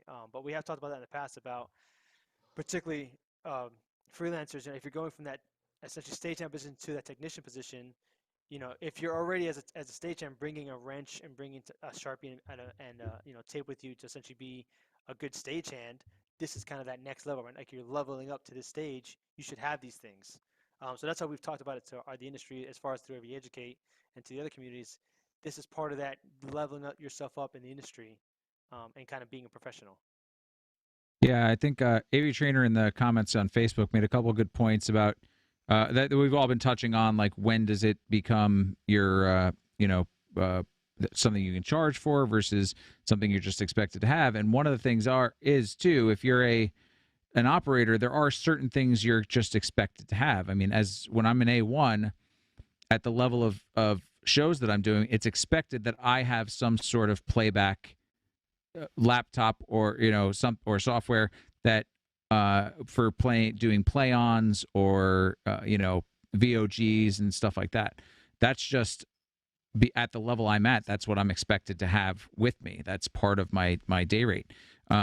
If I needed a second laptop for something else, or if the client needed another laptop for something else, that would be a rental if that wasn't like in my normal kind of work scope. Or if I brought another laptop because I wanted it for my Dante controller and my wireless workbench, that would be more my convenience item. And even my Stream Deck now. So I just did a job where I was graphics and playback op, and I brought a laptop with Companion and my Stream Deck that I networked to the 2 Playback Pro machines so I could run them in sync. Now, I didn't have to do that. I could have just, used 2 fingers on 2 hands to hit play on both machines. But I brought that stuff. So I didn't charge for that, even though maybe I could have if they told me to bring that, if they said, oh yeah, you need something to sync it, or I would have done it a different way. I would have just used the I forget what Playback Pro calls it, but their sync system. But yeah, so it does. I think there is an area where you have to consider: is this like a personal, like make it easier for me kind of thing, or is it something that is required by my employer to make the show happen? Or does it become one of those, I just saved the show because I happen to have this in my tech kit? And then, Craig brought up a great point too, though, about the liability of it. Like if you are using your personal items, because instead of using the company you're working for, if they have an instant replay and you're like, oh, I'm just going to use my QLab machine. Well, if your QLab machine fails, that's kind of your fault, like so you have to kind of think about that when you start volunteering any gear that you're not charging for. And if you are charging for it, make sure it's not going to fail. Like don't bring, your 2012 MacBook Pro to run QLab, if there's a chance it's going to, barf during the middle of the show kind of thing. So a lot of great points brought up here. I have a question for you. You said you at your level you expected to bring a playback machine. Wouldn't that normally be a part of the equipment order from the It depends. If I'm doing audio playback, like I said, like for audio play-ons or walk-in music, if an audio guy showed up and didn't at least have an iPod to play walk-in music, are you going to hire them again? If they look at you and they don't have some sort of playlist for the walk-in on a corporate gig, like that's a pretty basic thing to have. And at the level of shows that I'm doing, it's expected that as the A1 that I at least, usually it's a QLab machine, and that I have the ability to record VOs and play back VOs, and that just kind of comes with the job and what I'm charging. Dave, you got something? Yeah, I got 2 quick things. You reminded me of something else in my kit. It is a Desan multi-cue. Not many people use them because they're $600 and they're, it's a plastic project box with 4 USB connectors, 3 Ethernet jacks, and 3 buttons. But you can trigger 4 simultaneous goes and on 4 Playback Pros or 4 AV playback machines or some other things. You can program the USBs to be any 3 keyboard commands. So they have a little software utility. You plug it in the USB port and say, I want this button to do this. And I carry that so I can trigger playbacks, and I don't have to have the Playback Pro machines right there at the switcher. They can be just out of reach, enough so I can read the countdown, but I just have that box right next to me, and the 3 buttons are go, end, and next clip, the down arrow. And I just had it right next to the switcher, and I hit take and hit that, and both playbacks play, trigger right in sync. A great story about the music. Most AV companies that I've seen on corporate gigs especially charge for an audio playback system, but they never turn around and pay the audio cat for that system that they didn't provide. Just a little dirty little secret of the industry.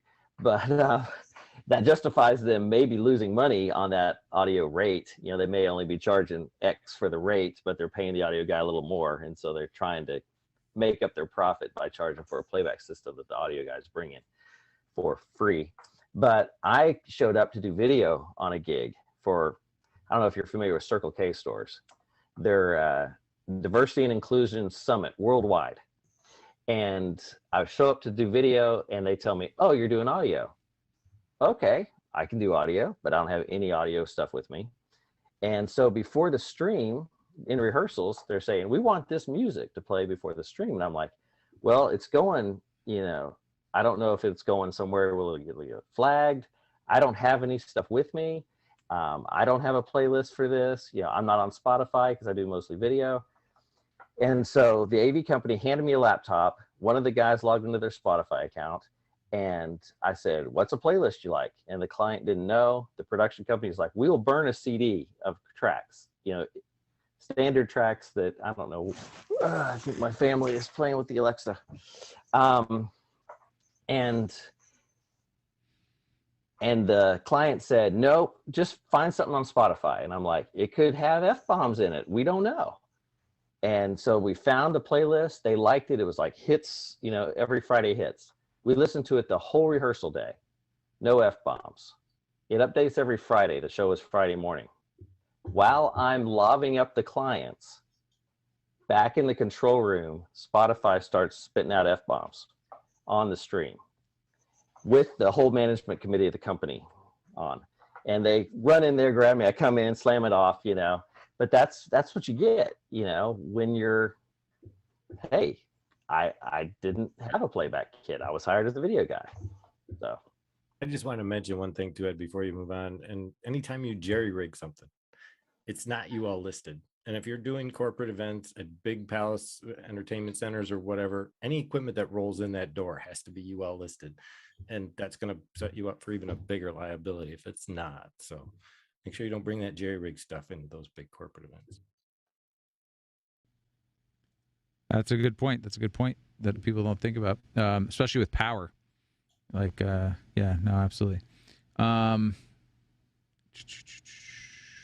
So Omar, we're at a little after 8:30 Eastern time. Again, if you guys have questions on YouTube or Facebook, put them in for us.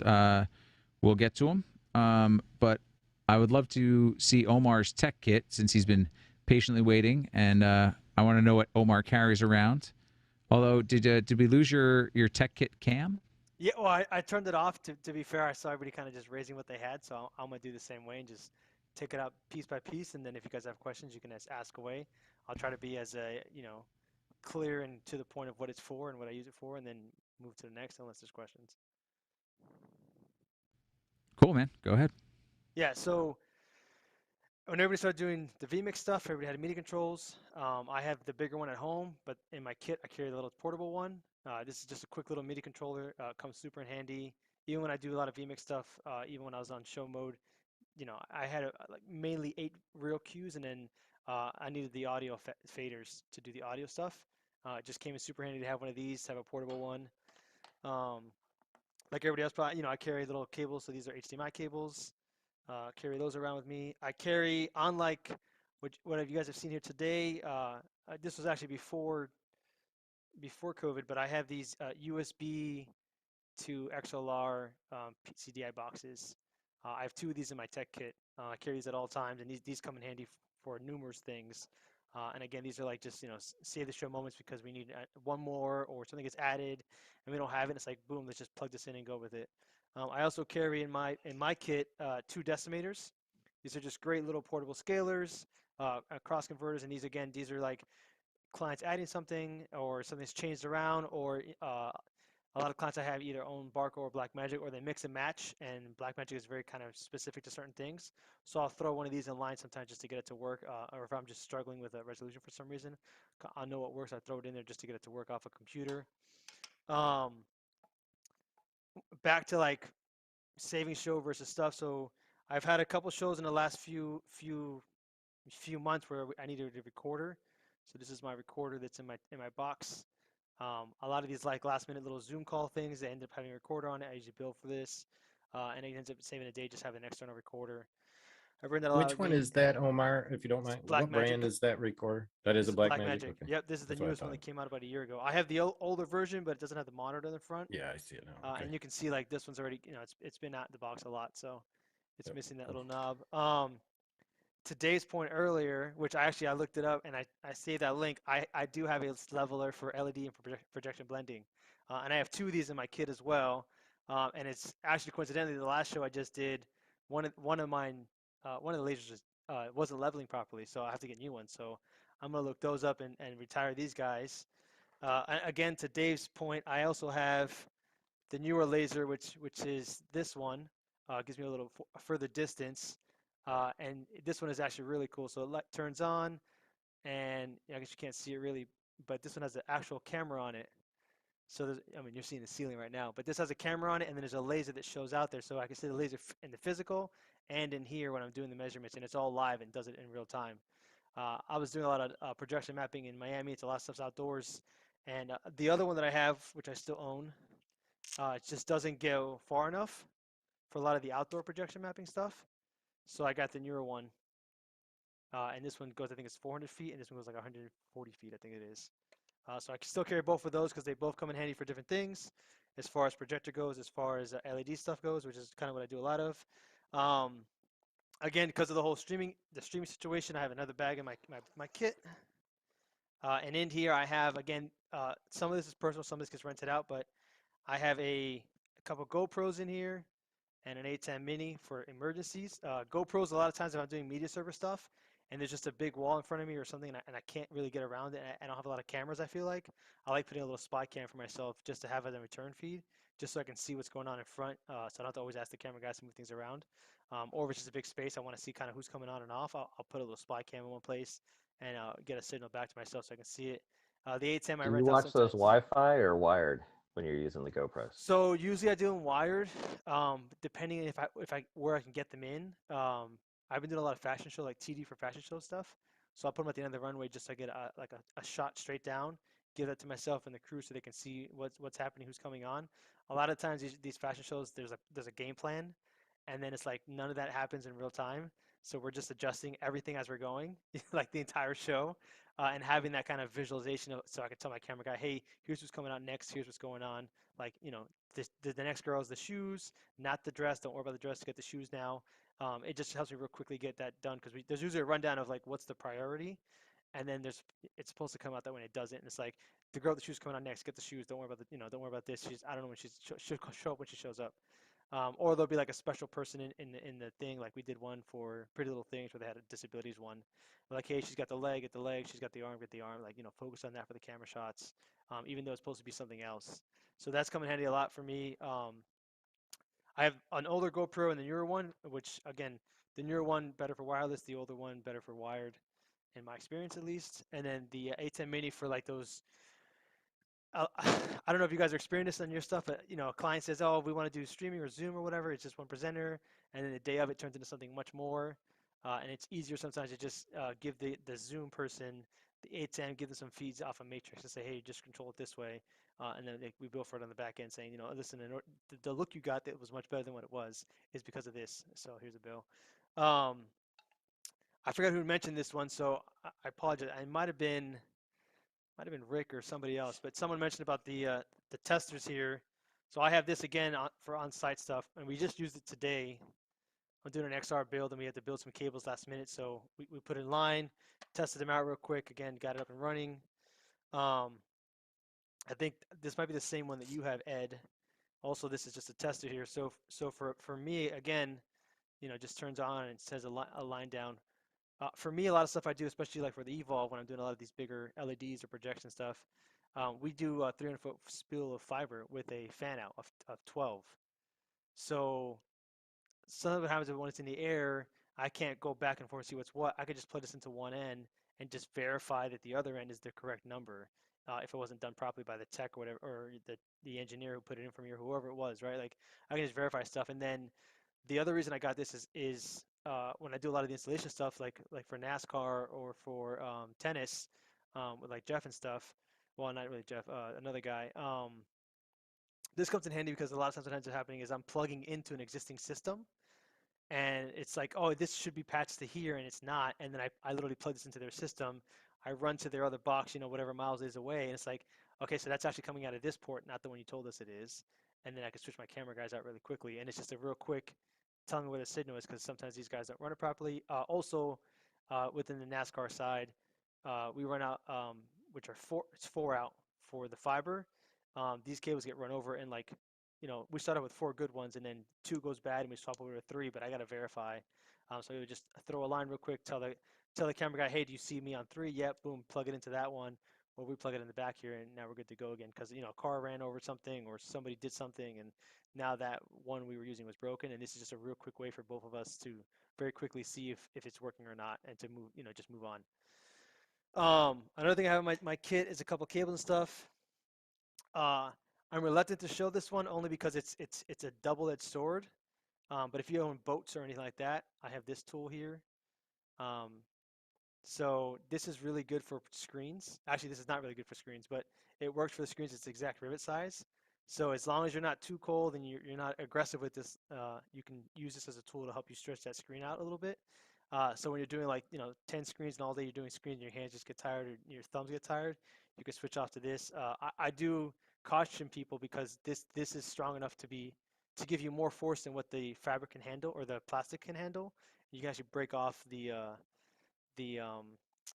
clips, or not the clips, sorry, the buttons on the end of the screen. So double-edged sword with this one, but very good to do this at Arbor Freight where you can get these guys. They're awesome. Again, I carry these in my kit more because I've been in more shows where I'm like a technical director, producer, and my guys are just being put in weird positions because of the clients, or whatever. So I'll have a conversation, and I'll put a perfect cue in line. Um, I've just seen some weird scenarios where theirs doesn't work right, or they're having problems with theirs, or something's not right, and it's like sometimes it's just faster for me to swap out for mine and make it go instead of like trying to figure out the dispatch situation because we're about to be in show mode and apparently no one brought this situation up to anybody. So I bring this as well with me. I do have a short bag with little knickknacks and adapters and stuff. One of the adapters I have again is I used to do a lot of breakout stuff, so I have my own clicker I had to bring just in case for myself, and then just a bag full of turnarounds, adapters, and all the things you could think about for little comforts in life to be ready. I also have a older school, what we talked about earlier, right, from John, XLR, fielding cable. These come in handy a lot too when you're starting out in the industry. I've had this for years. When I was a tech, I had one of these. So for the lights, so I could help out with lights and stuff. And then I had just this to attach it, so I knew to get it back from people. I recently just upgraded my tester. I kept getting the one that I think someone had showed here earlier. I don't remember who exactly it was. I think Craig, you had showed a cable tester earlier. So I got one of these. It just plugs into the wall, gives me all the information I need, positive, negative ground, the voltage coming out of it. It reads it all out. It might turn on. No, it's got to be plugged in. But this gives me a quick little readout. It's been really useful. It's been great. The reason I stopped doing the testers, they're way more pricier. 1 and 2, they kept every time I'd lend it out or let someone use it, which again is my fault, they would blow something on it, and I have to go get another one. So again, my fault, but I try to give people trust first and then figure out later. The last thing I have, which I haven't used yet, I recently got this because of the whole virtual workflow and everything and PowerPoints and everything. I got a USB sharing switch box. I just came in the mail recently, so I have to put this in my kit. But it goes pretty much. So the idea is I could put a USB stick into one, and this will connect to all 4 of my machines. 2 playbacks, 2 graphics. This will plug into all 4 of those. Plug in the USB into one. Hit a button, go to 1, go to 2, go to 3, go to 4. Instead of an unplug and replug, unplug and replug. Try to speed up that process a little bit. I don't know about the rest of the industry, but down here in Miami, we've been seeing a lot of shows that are getting a lot of modifications last minute, like during show mode, and it's very hard to just change it on the fly sometimes, especially if you have to unplug and replug and unplug. So this became a very convenient way to say, tell the client, give me a thumb drive with whatever you need. I'll plug it into this box, and my guy can just pull from that instantly as soon as he has a second to. And instead of me saying, hey, here, take this and go to each one of your machines in the middle of the show to figure this out. So that's been really, really useful. All right, we used it. Sorry, I bought this because someone else had it on a show on the show I was last month, and I bought one because it was such a time saver, and it was like 120 bucks on Amazon or something like that. But it's a 4-in, 4-out USB switch box. So put USB in the one slot, plug this into all your machines on the output side, and then just switch between 1, 2, 3, 4, and each one of your machines sees as it pops in. Total time saver. Highly recommend it. that's all I have in this box. This is like my primary go-to for a lot of things. Some of the things I don't have, like you guys have talked about, as far as a tester goes, when I'm doing media server positions, I bring what's called digital weather forecaster video tester, and it's kind of a universal video tester, and it gives me a readout of everything I need to know: horizontal lines, vertical lines, the color, what space I'm in, what the eye looks like if it's a digital signal, and it gives me a picture of that as well. And it's also a DA/crossover, so I can also use it for emergency things like that. But it's a real quick way to run a line out, plug it in, see if it's coming in there, make sure it's sending it, see the EDID, see the resolution, the refresh rate, all the information I need. And if I'm running, let's say I need to, or I haven't run a spider in a long time, but if I was running a spider and I need to put in their horizontal and vertical information, I can also get a read of that from that cable. So it's kind of in comparison to like an Extron, about $1,000, but more portable and more convenient to kind of like carry in your bag. I don't have that here because that's in a different box. And then in my backpack, I have 3 laptops. Again, most of that's personal use, but just software galore for whatever scenario pops up. I probably have as much money in software as I do hardware at this point, because of everything's been going on. But anyways, that's like the quick, So, 10 Omar, minute. what was that AC power meter that you had there? That looked like it's a Yeah. lot fancier than mine. Yeah. Hold on, let me find it for you. So I got it. Again, you just plug it into the wall. But what brand is it? To be honest, I don't remember right now. So B-side ZTE8US is the socket tester, and I'll see if I can't pull it up. But essentially, this screen here lights up, right, and it gives you a bunch of information about what you're plugging into. So ground, neutral, positive, if it's plugged in correctly or incorrectly.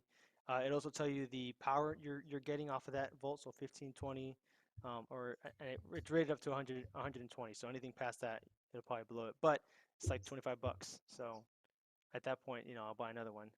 But it's a real quick plug it in, get a real quick readout of it, put it away. It works. There's a battery you can put inside of it, or when you plug it into the wall, if it's correct, you can see the information there. It does a couple other things too. I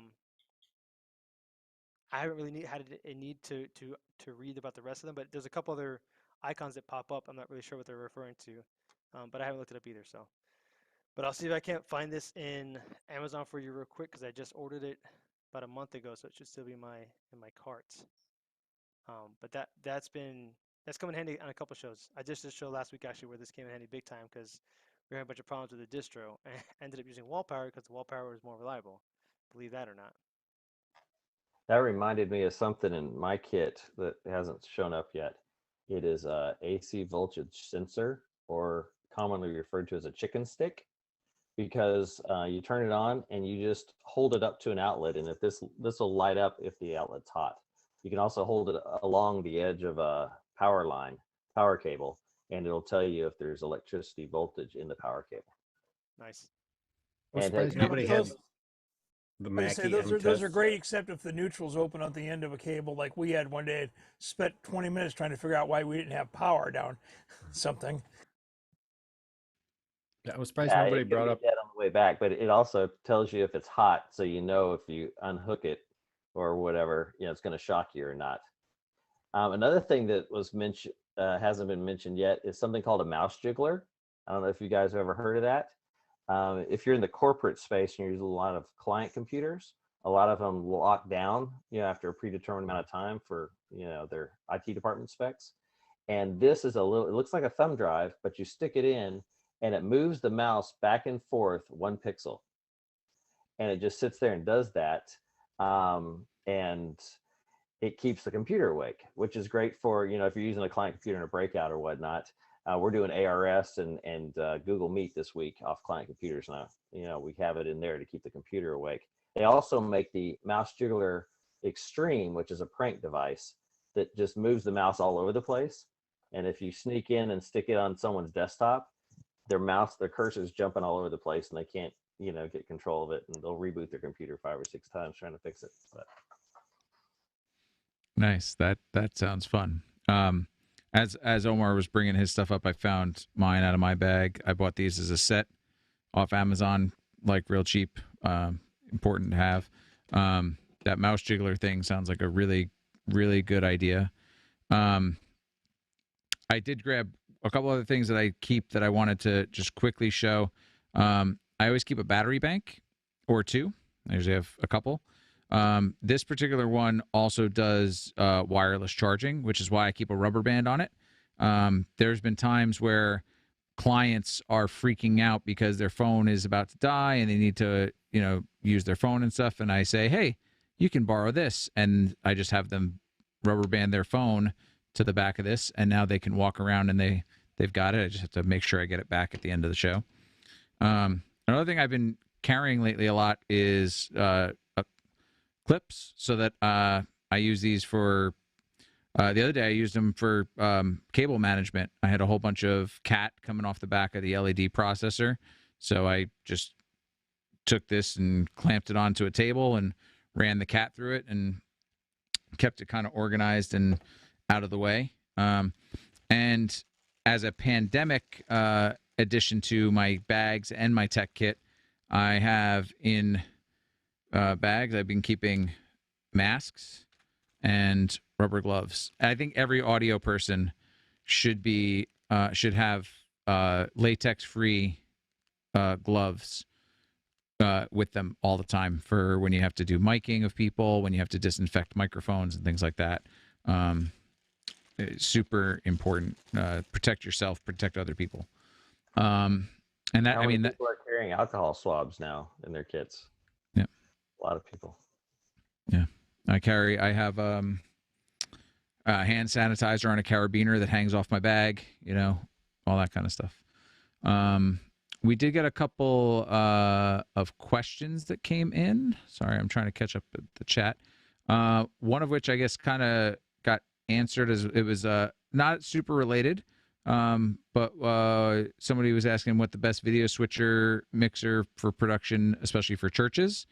So that kind of got answered in the chat on Facebook. So we're gonna kind of leave that because it's not really on topic for tonight. But maybe that's something we can bring up on another show, like House of Worship and what are. Oh wow, that was weird. I thought my phone was on silent. What we could do at for budget and things like that. That's not a bad idea for a show. AV Trainer had a couple questions up here in the Zoom webinar. Who is carrying more than one field monitor in their kits? What size, what kind, and where are you carrying it? Is anybody carrying field monitors in their tech kits? I have one in my car. Sorry. Yeah, I have one in my car. So depending on like the situation, this is like what goes on the job with me, and then in the Jeep, there's the trunk's full of just gear, like emergency stuff. But I have a monitor in there too, but that digital forecaster, which I'll put in the links to, that one has been my go-to. I used to have the Atomos one, which I just sold recently to a buddy of mine, but that was only HDMI, which it was super limited.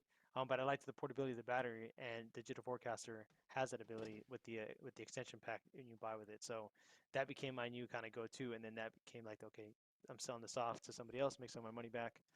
But yeah, that for me works out really well as far as video goes. And sorry, I'll put that on a link now. I'll look it up.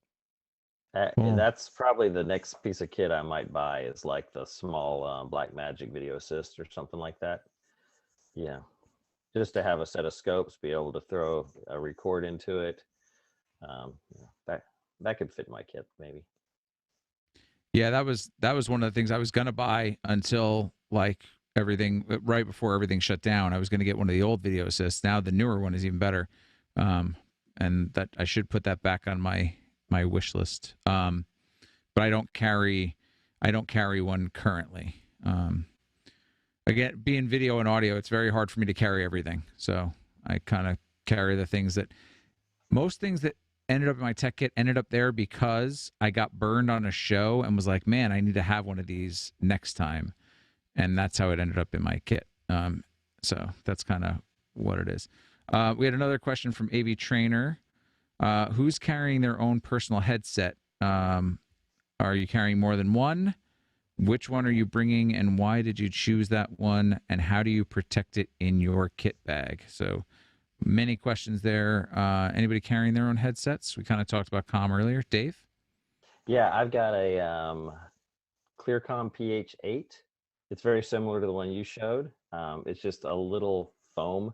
You've got kind of the leatherette earpiece that I think is a little more rugged and smaller. That's just one that's real comfortable. I also have a set of really old ear techs that when they first launched ear tech, they would make you custom headsets.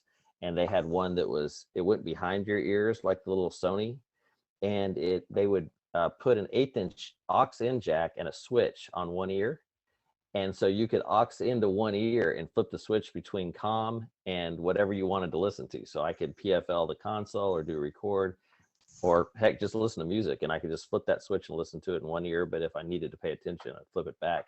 And I have one of those with a male 4-pin and one of those with a female 4-pin that are kind of my backup, because I showed up on a show the other day, and client only provided real big double muff headsets, like race, NASCAR type headsets, and the audio guy couldn't hear to mix and keep his headset on.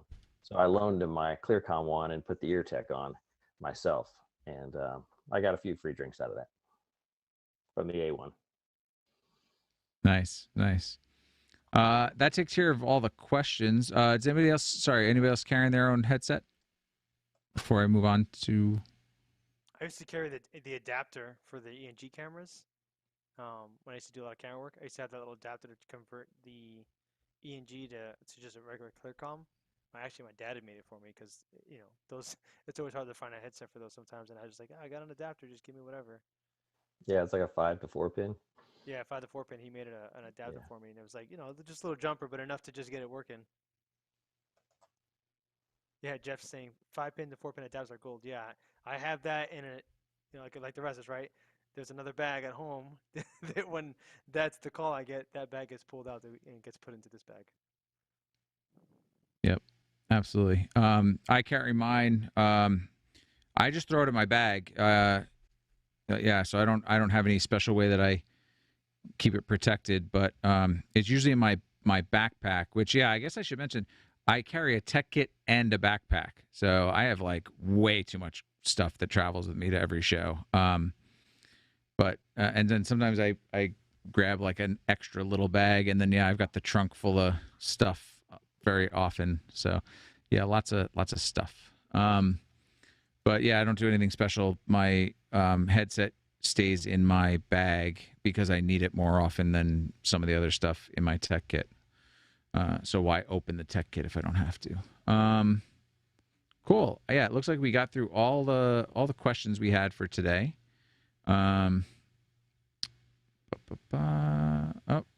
Actually, sorry, Rick here in Zoom is asking, as an A1 or V1, how much do you troubleshoot, or do you rely on the techs? Well, I'm usually the tech. Rick, you're here, so what? Well, I was just curious. You're talking about on the scope of shows you're doing. I didn't know. Are you just there by yourself a lot of times, or is there system techs with the rigs, or what? How big a crews are you dealing with? Okay. So depends. On a lot of the corporate stuff, I may have an A2, and sometimes that A2 is great A2, or sometimes they're more of a utility that gets thrown into the position, and then I have to do some of those stuff myself.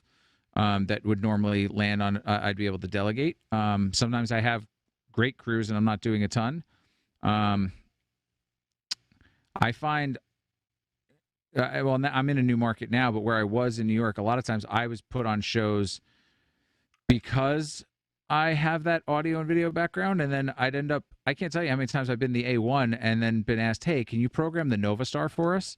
So yeah, so I troubleshoot a lot. And also, I mean, that's one of my specialties that I market myself as being someone who does troubleshooting. So I find I do that a lot. I don't know. I don't want to speak for anybody else. What about you guys? Are you guys doing a lot of troubleshooting, and are you pulling out that gear? Yeah, I feel like a lot of times when I'm on a show as the video guy, I'm also like the EIC, or I've done enough pre-pro to be the EIC/video person for that show.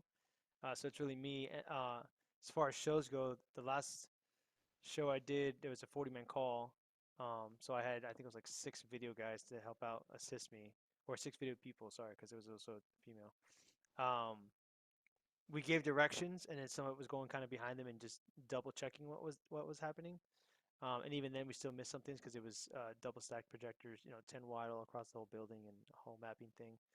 Um, Most of the time, it's me troubleshooting it, and depending on who else is on the team with me, if I have a good relationship with them, like Ed was saying, if I have a good relationship with them, I know their skill set. Hey, here's my problem. Can we solve this, or where are you at so we can solve this? Is where my conversations kind of go with that. Um, but I also try to stay in my lane sometimes too, right? So if I'm doing video, my job is this position, and I've done pre-pro for just that. Hey, everything I was working, it's going to you. Where's the issue? How can I help you guys out and troubleshoot this? Um, Typically, it's like a teamwork situation. I can't think of anywhere where I'd rely to somebody else and I would just sit there and wait for someone to come back with an answer for me. Yeah, I wasn't sure how much in the AV. I never got to play in the big corporate world, but was done some truck work and stuff for video and stuff where the A1 would help, but he never came out of the truck. I was yeah, I see you did that. But yeah, I mean they expect you to be able to deal with that and run back the truck, find the turnarounds you need to get make everything happen, and I did. I was no big deal. I couldn't mix my way out of a paper bag probably, but as far as getting the tech done, that's what I assume the job of an A2 is. So, the qualifications of what is. Yeah, and I guess double-edged sword, right? I'd have to say there are white gloves in the industry where all they do is set the console and they expect everybody else to do everything for them, right? Not that they're not competent, just like that's not my job. I'm just the audio. The console is what I'm here for, right? I'm getting paid for this. That's all I'm touching. There are those people. I think that's changed a lot in the last few years. I want to say, at least what I've been seeing, it's more of a teamwork effort. Within departments at least, like audio's all up in audio, video's all up in video, and then whatever the crossover is, like we try to help to get it done because we all want to go home to our families. But I would say for corporate AV, especially the markets I'm in, I'm sure Ed can kind of concur to this. Everybody's kind of expected to solve their problems for their department. Like you're given that responsibility, like, hey, this is your department. I'm hiring you to do this, and I expect you to be able to solve whatever the issues might be. And sometimes it's having those hard conversations with the client, saying, hey, you gave me this switcher, but you need this. So either you need to bring me this piece of gear or swap this piece of gear out.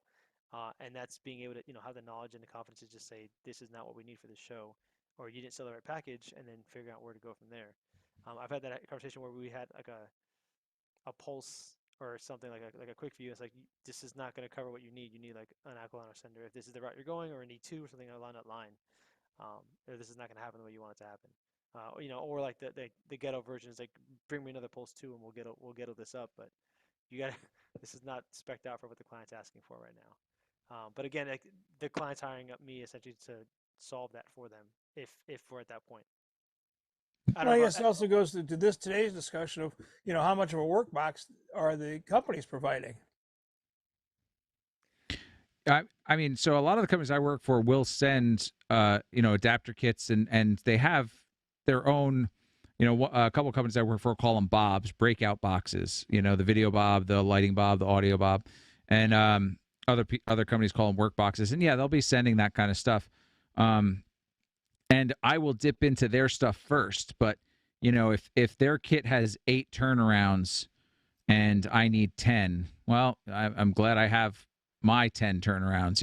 And I'll just use 2 of mine. Or sometimes if it's like a bunch of things and they only have a few, I might say, don't use any of yours. I'll use all mine so I get all mine back at the end, and I'm not going to look through. I have a couple like specialty cables and adapters that I've made that I know they work, and they're purpose built for a specific thing. So sometimes there's those things, but I will dip into the stuff that's provided first before I go into my tech kit in a usual kind of thing. And if I'm at front of house, if I need turnarounds at the amp rack, for example, or we have to turn around some extra channels on a snake. I may send the company's stuff down that end, but then on my end, I might use mine, because at the end of the day, I'm going to pack up the front of house where I'm at. So I'll let whoever else is helping, the stagehands, okay, grab all those turnarounds and put them back in the box, and I've got mine, and they go in my kit first. And I always pack my stuff first.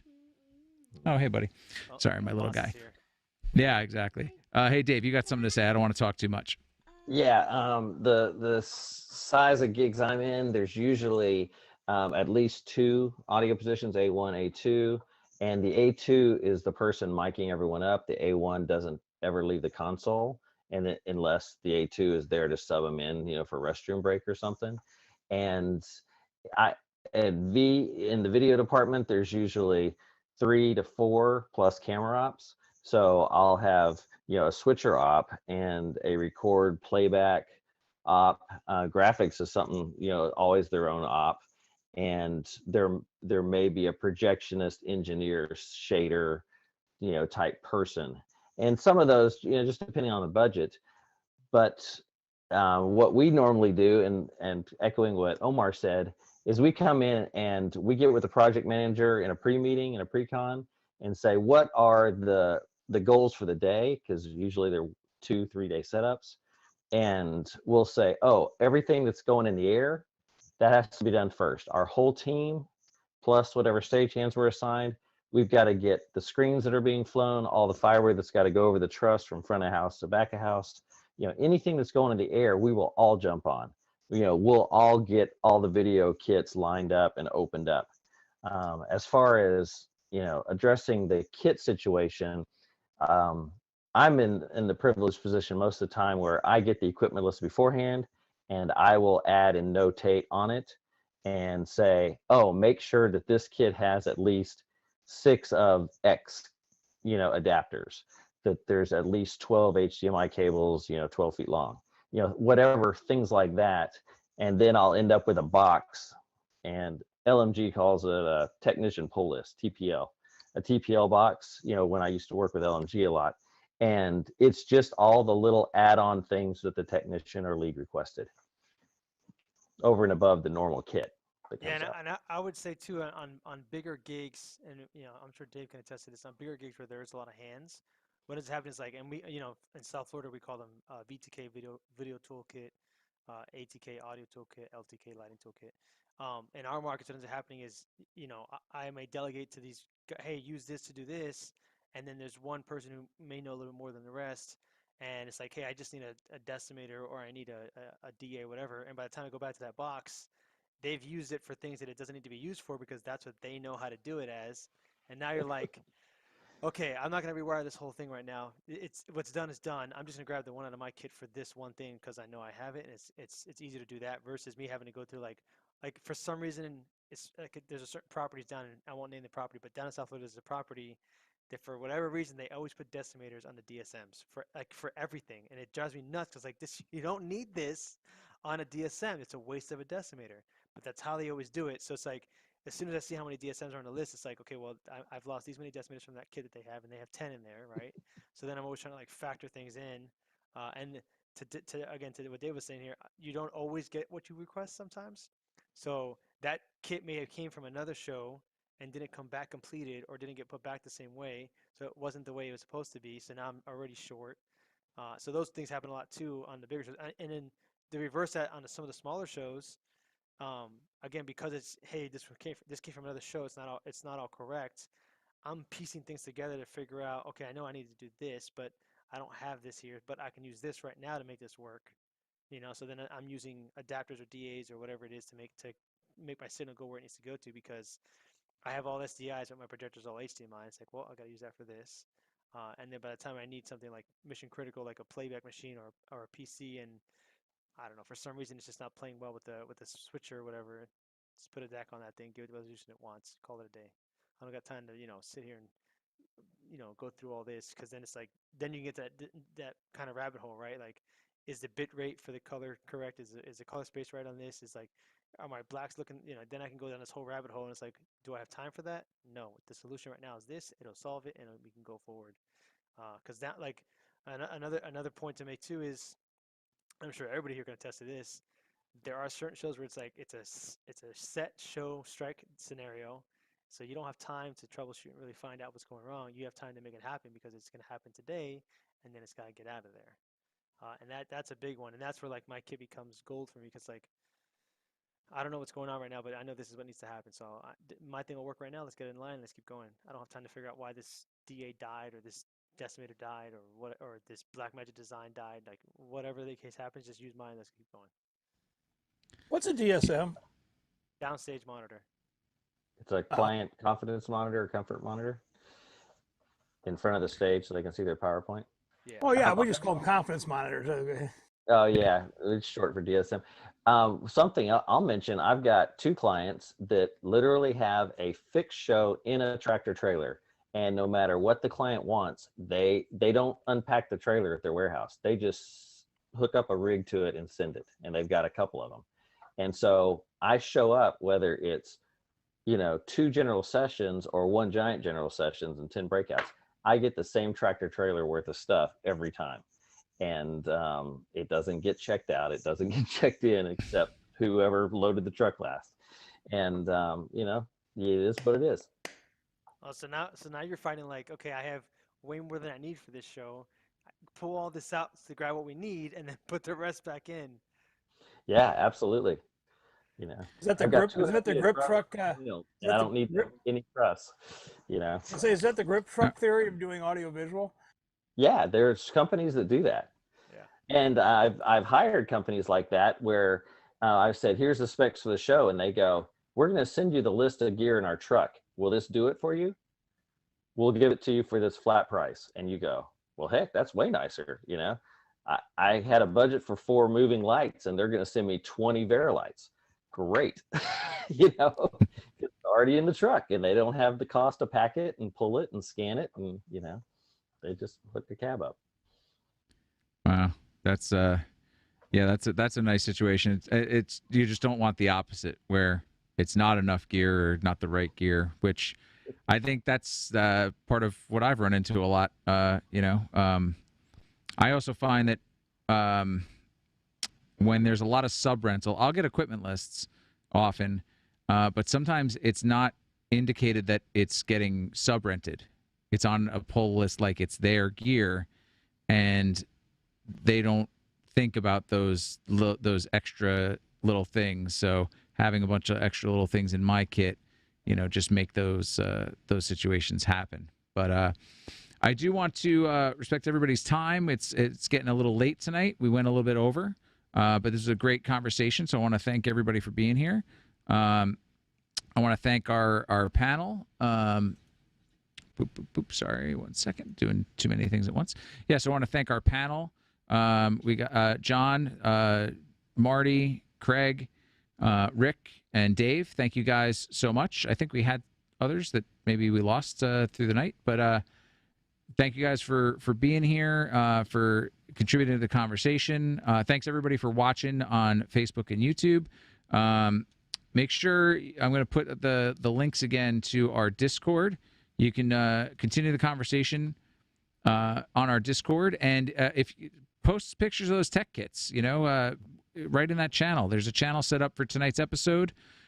Just go check it out. Throw some pictures, make a video, whatever you want.